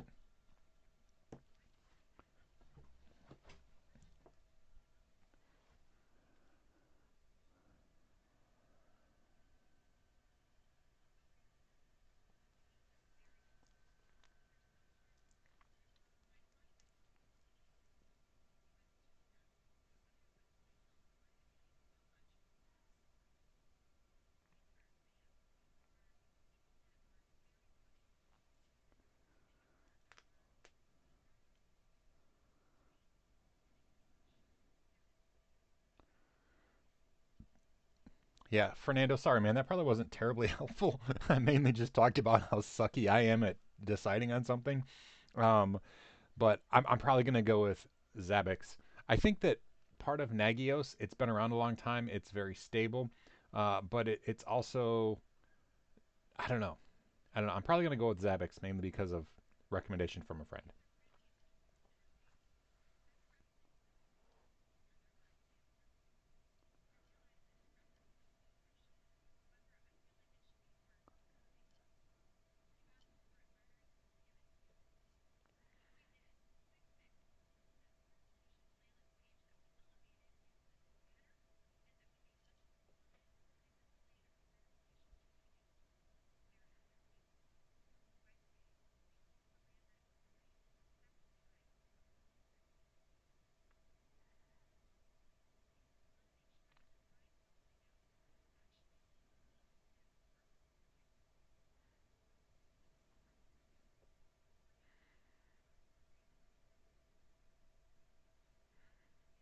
Hey Fernando, let me know what you think, man. If you mess with them, I'd love to know your opinion too, because um, I have a bunch of stuff I want to do, but I love firsthand experience. So let me know how it goes.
Thanks.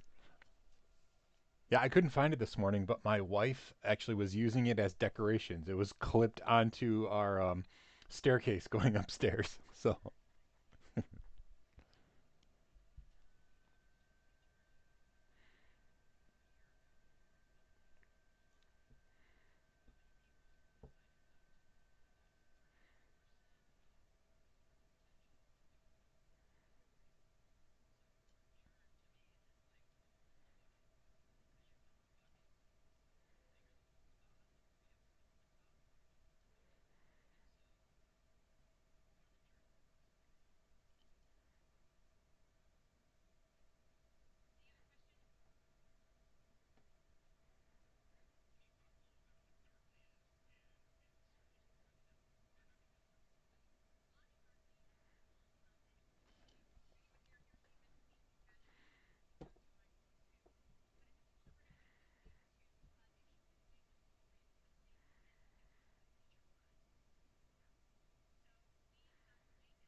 Sorry, I'm not meaning to just type instead of talk, but still listening. And it's the CEO of our company right now that's talking, so I feel like I should pay attention.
Alright, work meeting is over. I'm going to have a piece of chocolate to celebrate. Actually, that's not why I'm having chocolate. I just want to have a piece of chocolate. So we have a local chocolate maker.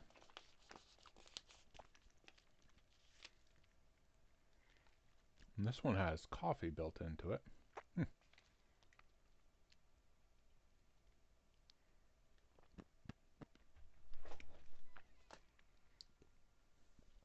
Oh, hi Zoe. The dog opened the door to my office. Alright, I gotta know how loud the server is that I bought. Let's see if we can hear it. Plug it in.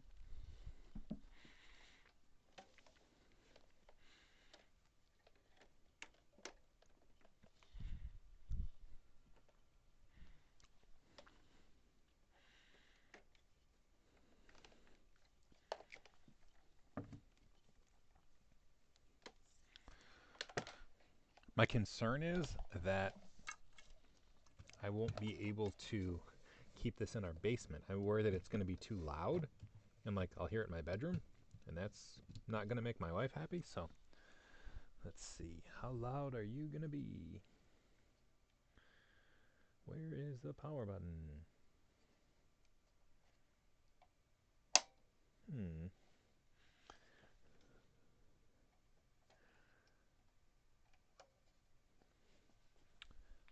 Oh, it's giant and glowing right in front of me.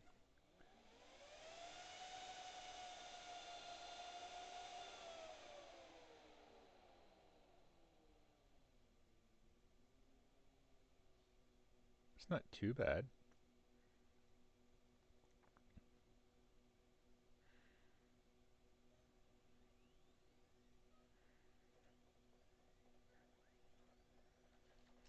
See how loud it gets when it's all booted up.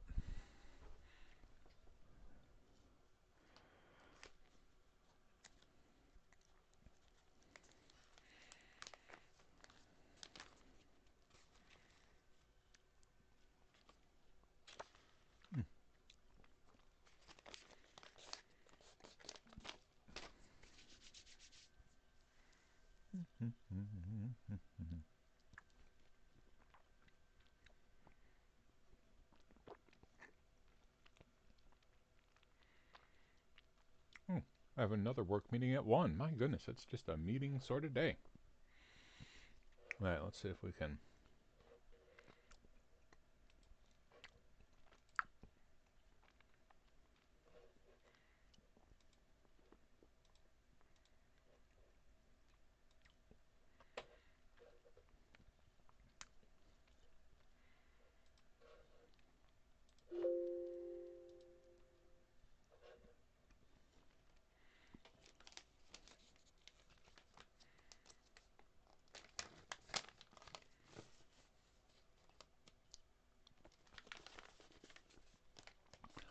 Honestly, pseudo evil, I do not know the return policy.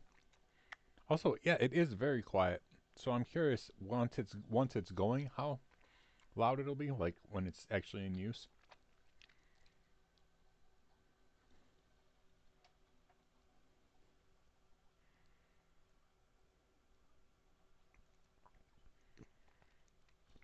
I suspect that return policy would cost me so much to return it that it wouldn't even be worthwhile. Like shipping wise, I mean.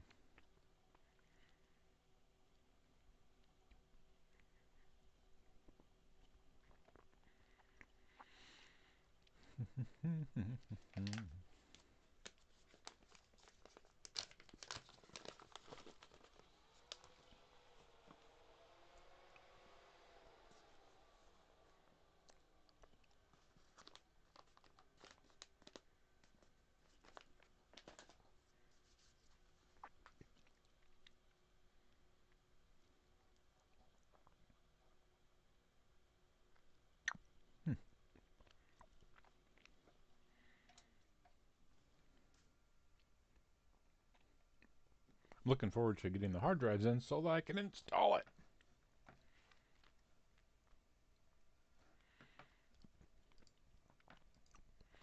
So it says it'll be delivered by Friday, But they're in Traverse City. I don't know why I won't get them until Friday.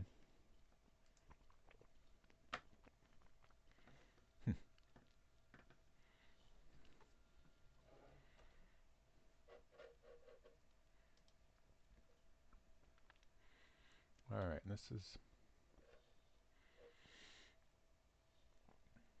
third-party dependencies. So what I'm doing now is, the first one talked about library files when you're creating and compiling things. But next is we're going to be talking about um, shared library files that you like just install in the system. So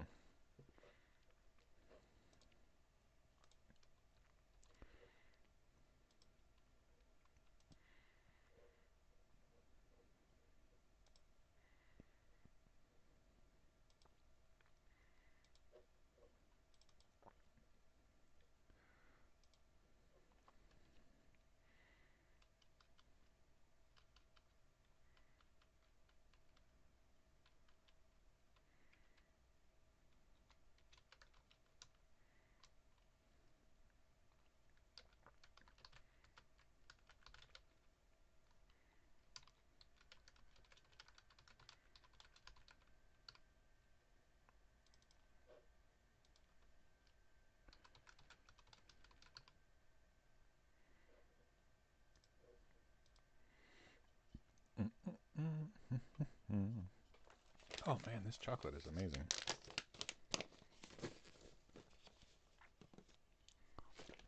All right, my plan is to eat this, so I'm going to add it to my Fitness Pal.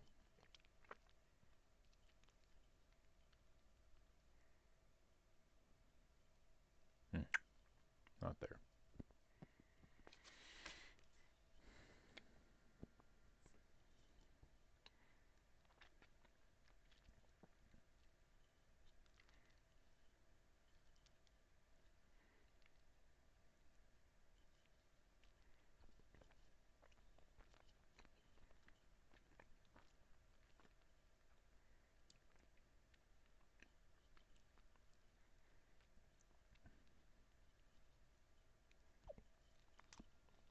All right. It's a lot of calories, but doggone it, it's going to be worth it.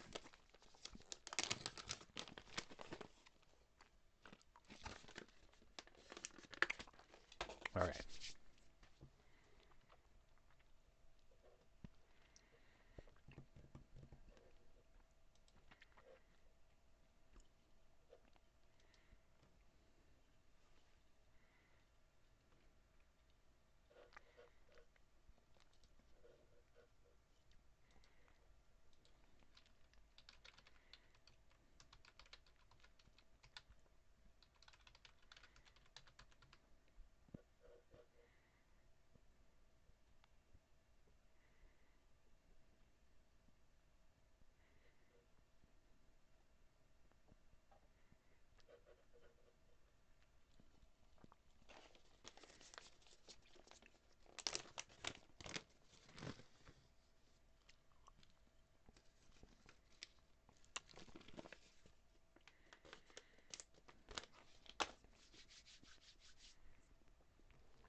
Graphic.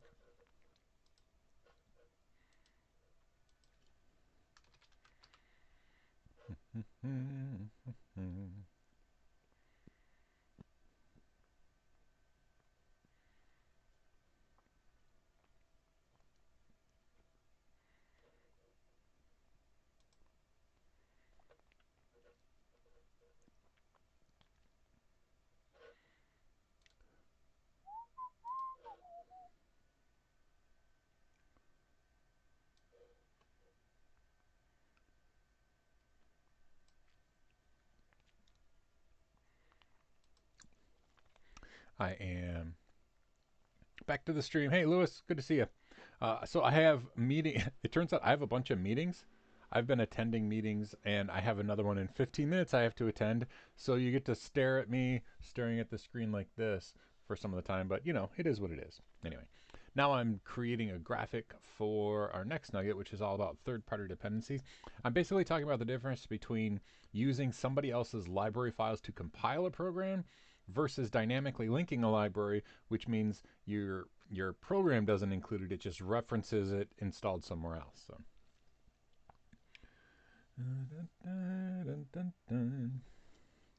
Make my marker big.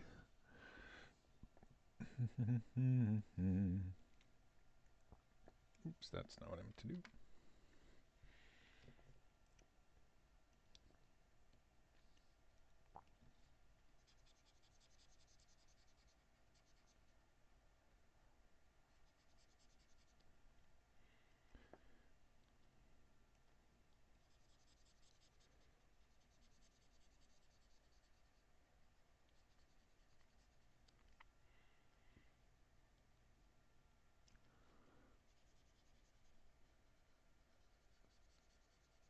I'm reusing a graphic that actually Knox used on his Juniper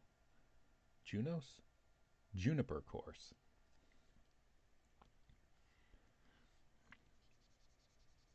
But I don't want it to say anything about Junos or Juniper, so I am deleting stuff.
Bum, ba-da-bum, bum.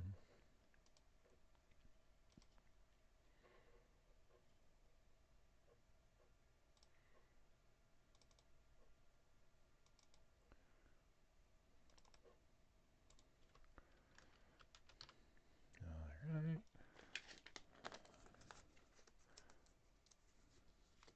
What's your opinion on Flatpak or the other bundling package stuff? Yeah, I don't know if you're saying that because of what I'm teaching on right now, but I gotta be honest. So, flat packs or snaps, whatever you like, whatever your preference, I think that in concept, they're an incredible idea. They're almost like the desktop version of Docker, like containerization of individual applications, but for the GUI desktop. I like the concept. Here's my concern though. I don't think they're updated as often. Um, I think it gets messy. I really like how apt and Yum work as far as package management. I don't like that there's the apt system and then there's also um like flat packs and snaps. I mean, I get it, but I don't like having multiple things. I feel the same way about Python and pip, things like that. It's like, oh, I just wish there was one way to keep things organized nicely. And adding something on just doesn't feel like it's solving a problem. It feels like it's adding complexity where it's trying to add simplicity. I don't know. For distributing S or Docker is none. Yeah. And so that, yeah, I know, Lewis, exactly. I mean, I kind of think of flat packs and snaps as like um, for GUI desktop environments where Docker isn't going to work. And I don't know. I like the concept. I just, if it replaced the way that we normally do things, and maybe that's eventually what's going to happen, where everything's going to be modular, but it's just frustrating. It's like one more thing to manage now instead of, well, now we don't have to worry about managing anymore. No, you still do. There's still apps that have to be installed via apt or yum, but now, I don't know. It frustrates me. I want to love it, but I just think it adds a layer of complexity. You don't like them? Yeah.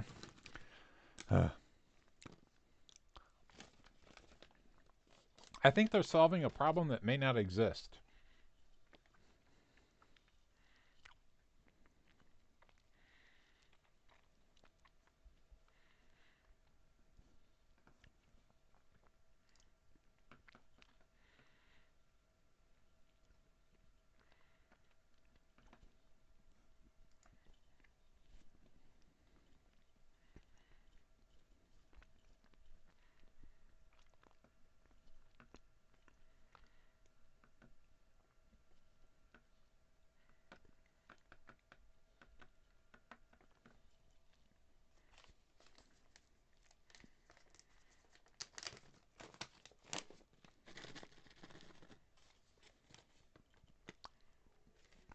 So this is just basically chocolate that has coffee grounds stuck to the bottom.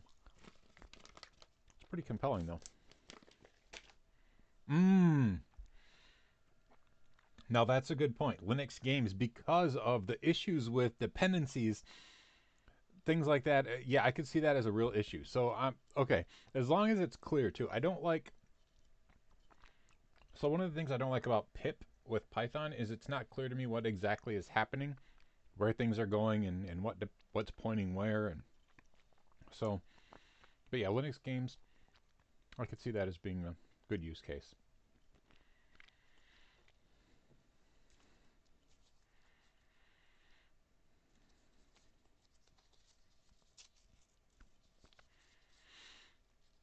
I'm in a weird quandary. There's 8 minutes until I have a meeting I have to attend. I can't really do much in 8 minutes. I guess I could make a cup of coffee, couldn't I? Because out of coffee. All right, need one more piece of chocolate. It's going to be gone before the end of the day if I keep it up. All right, I'm going to make coffee. I'll be right back. I don't have a... So I have the coffee thing, but it doesn't... I'm going to try that. Let's see. Maybe you'll see me, maybe you won't.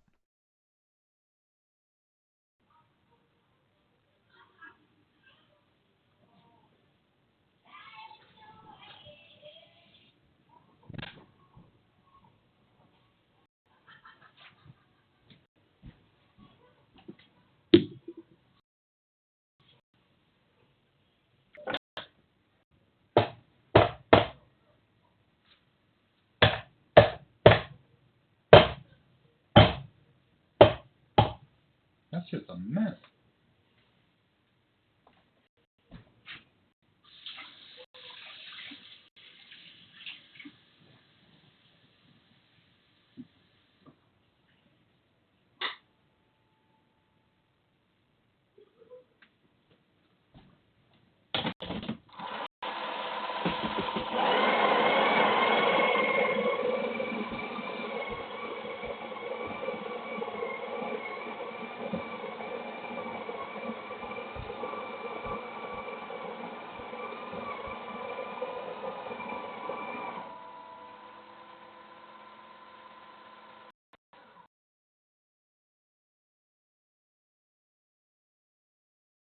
So my espresso machine grunt crusher is awesome.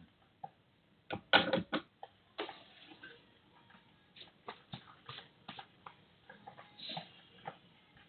wait for it to warm up.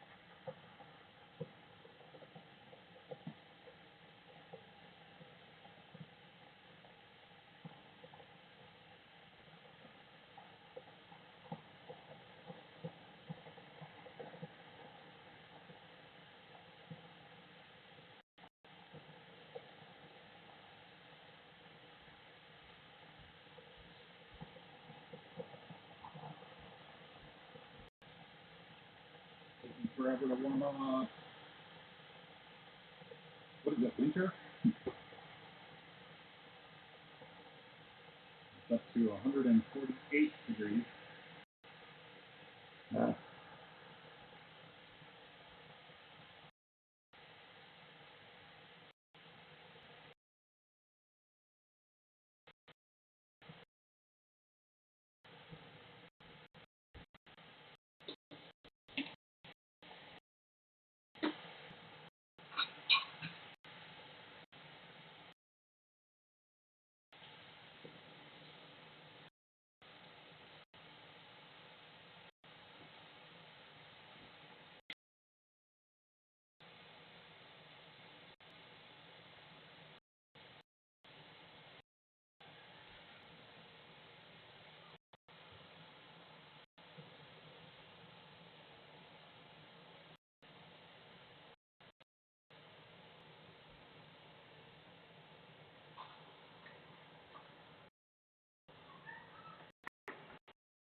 Come on, let's press on the machine.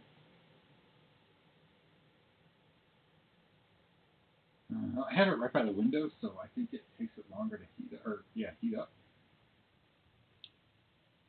3 minutes before the meeting. Go up to 185.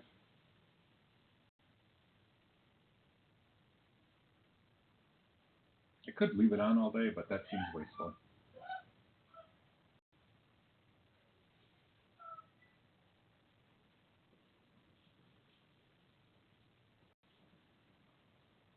Getting close, 190.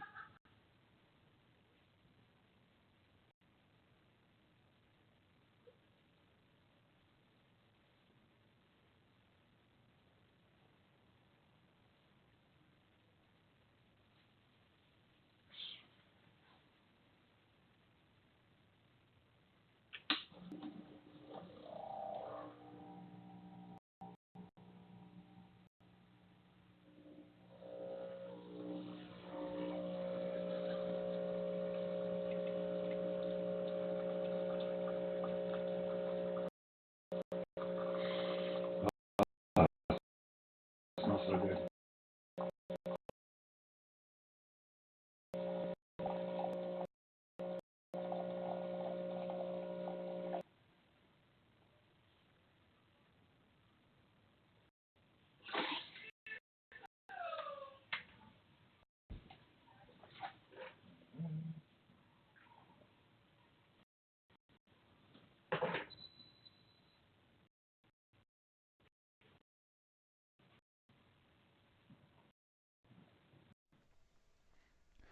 Okay, I'm back. Meeting.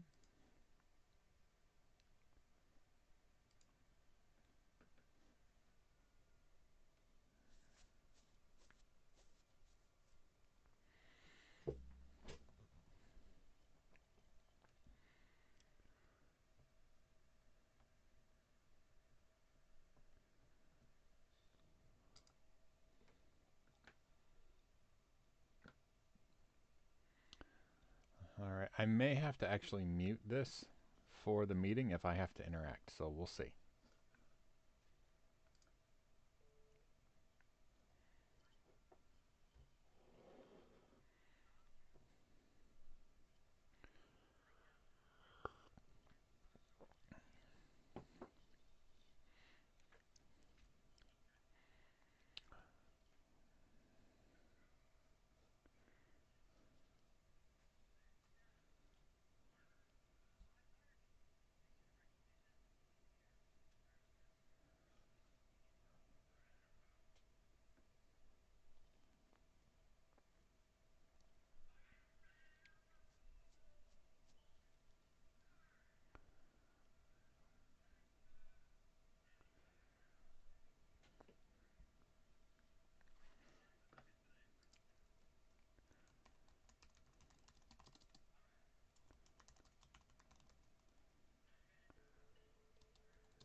I have a question too. So I realize the competition. Oh, I didn't. Sorry, I didn't want to be outdone by Paul. So so let's say that I think I can do a really good Airtable skill, and that's great, and it'll add to the thing. But my concern is there data that we have or have access to say, you know what, Dan has done Airtable training, it's good. I might be able to add to it, but there's like a ton of people who are looking for Tableau training. And I would rather tackle that entire group of, untapped market. And that's data that I don't know. So is that something we'll have access to?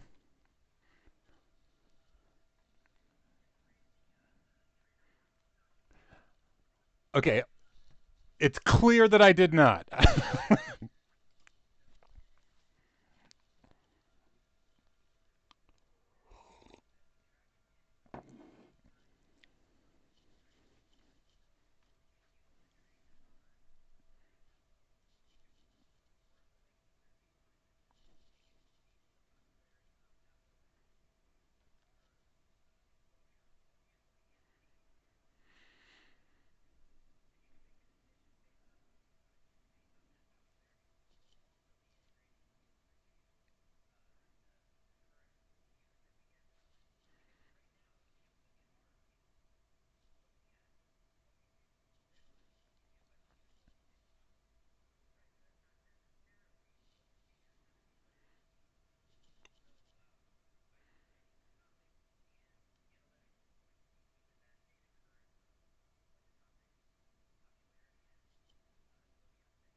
Dan, I'll can I add so can I interject something? I so I have a concern and it's spelled out in that I didn't read the document you sent out, right? Because but here's the thing. I'm pretty I'm pretty good at being silly. I'm pretty good at training. I'm pretty good at doing challenges that are given to me. I'm not good at going through data analytics to figure out what might be the best thing for me to do. So, okay, good. No, no, I was looking for the answer, so go right to it.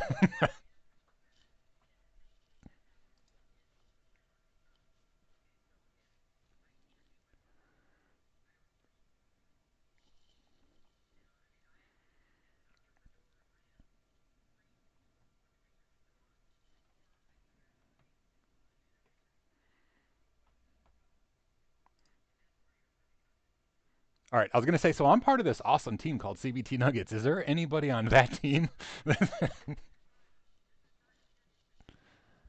Okay, awesome.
I still see where I might want to put one skill in every single course out there because if Dan does an Airtable skill and people are going to see Airtable, I want to have an intro to Airtable on Ubuntu so that I get 50-50.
Alright, I'm back. That was an interesting meeting. And now I will take off my pink hair. Probably everybody's gone because who would want to watch me in a meeting? Alright. Oh, look at that. It's top of the hour. So I'm going to take a break. Is anybody here? What's going on? How are you doing? I'm about to record something about third-party dependencies. We talked about Flatpaks and snaps, and actually I'm talking about them in this exact video that I'm about to record. So that is perfect timing. All right, let's go back to the office view. All right, I'm gonna get something to drink. Be right back.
Oops. Sorry, I forgot to take it off the potty break thing. I'm here.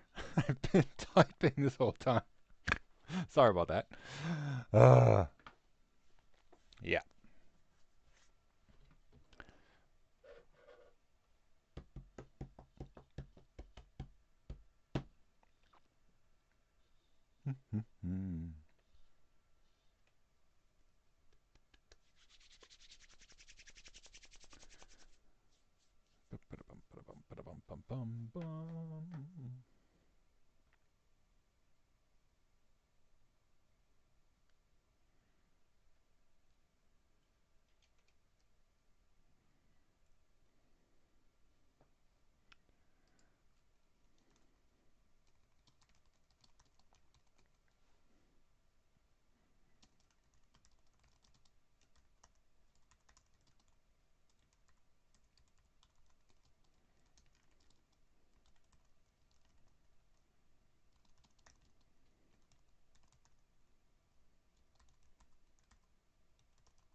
I know I just got back from vacation. I'm ready for Christmas.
Oh yeah, thanks. So I was in a meeting, and one of the guys who was in the meeting, it was a Google Meet thing, has really awesome hair. It's like really long, look like a rock star, and I didn't want to be outdone, so I got out the wig, and I gotta say I had the best looking hair.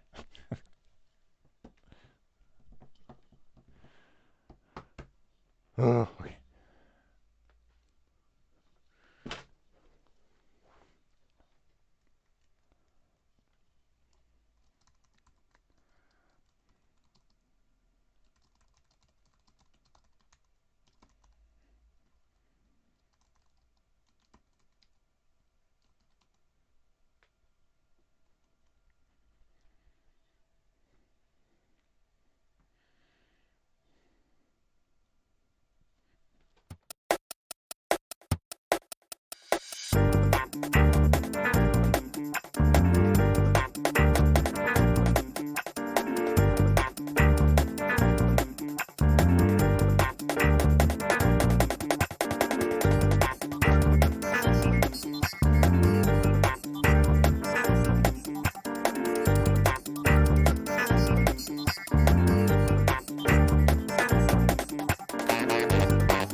I know you're stuck watching me at the live stream, but like my girls are out there playing the piano and singing, and man, I wish I'd be live streaming that because that's just stinking awesome.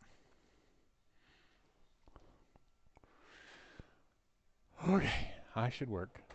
I should work, work, work, work. Oh, let's see. Got comments. Same with you. Just got nicely. Somebody checked myself away. Yeah, I don't know. The wig for me might be normal. So all right. Insert photo.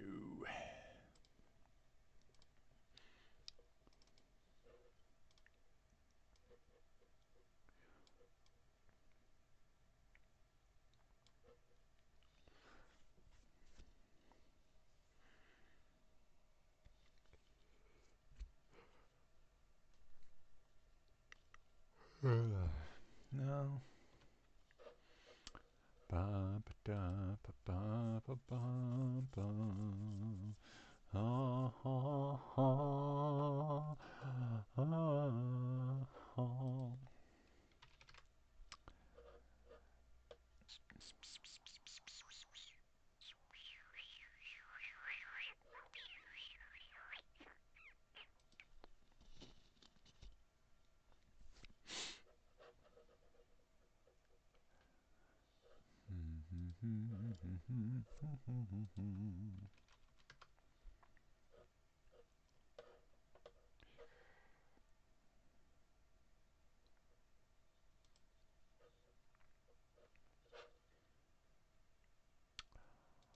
Oh, I've got a lovely bunch of coconuts. There they are, standing in a row. 1, 2, 3.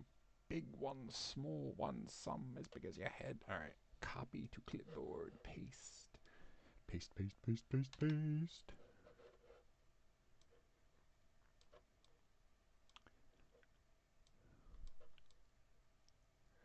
Alright, what did I call this one? Third party dependencies. Maintaining. Ha ha ha ha ha ha. Ooh, no. Draw with touch. Maintaining. Third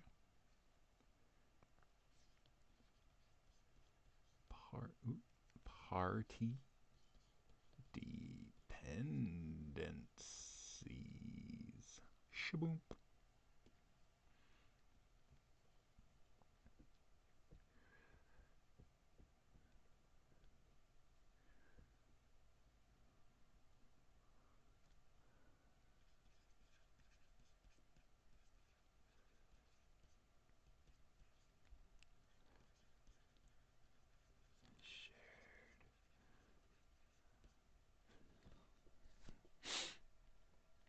All right. Now, I will create. Let's see. I really like the chalkboard graphics, so.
Oh, yes, I have the perfect way. Sorry, I just thought of a great way to demonstrate this too. Install a package. Duh.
All right.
Okay, got it.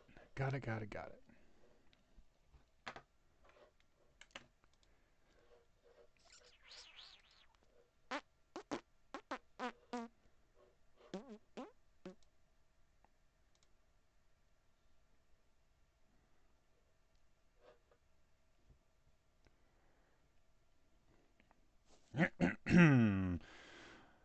One, two, three.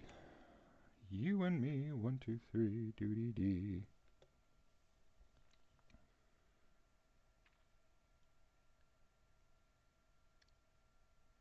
Now, dependencies are a little bit different than shared libraries. When you're compiling a program, like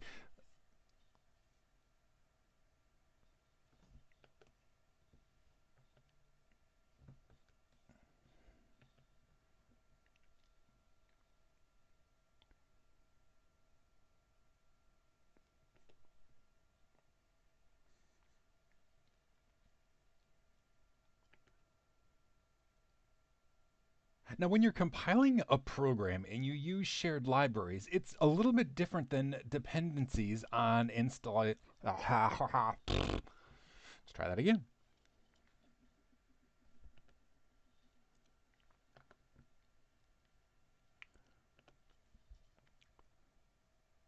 Now, when you're installing packages and there are dependencies, it's a little bit different than when you have shared libraries that you're using for compiling, because it's not just reusing code, it can actually reuse memory on your system.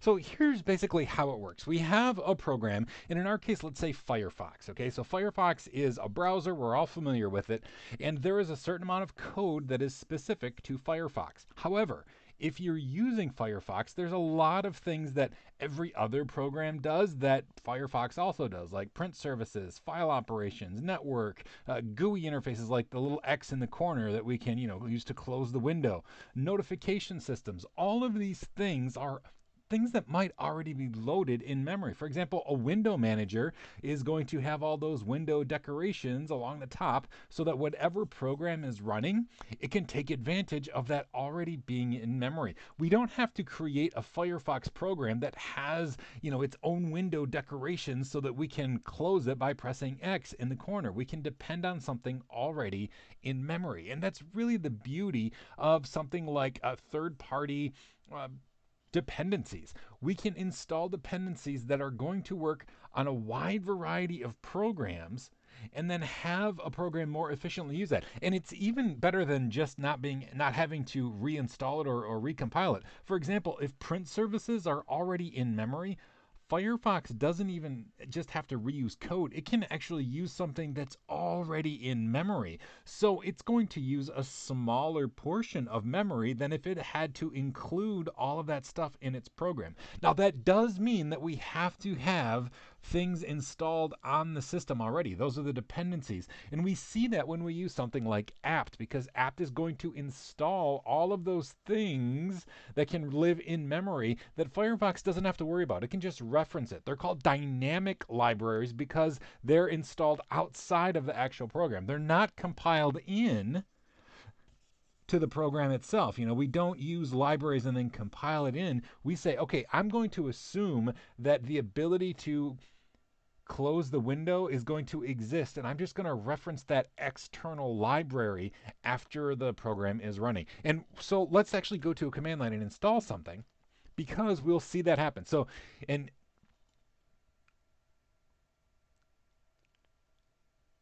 what's really cool is that depending on the operating system we're using, it's going to require more or less shared libraries. For example, this is a GNOME desktop that we're using right here. This is Ubuntu and it's running GNOME. So if we were to install a program like, say, sudo apt install GNOME Commander, which is like a file commander or file browser, right, for looking at the system files on the, for looking at the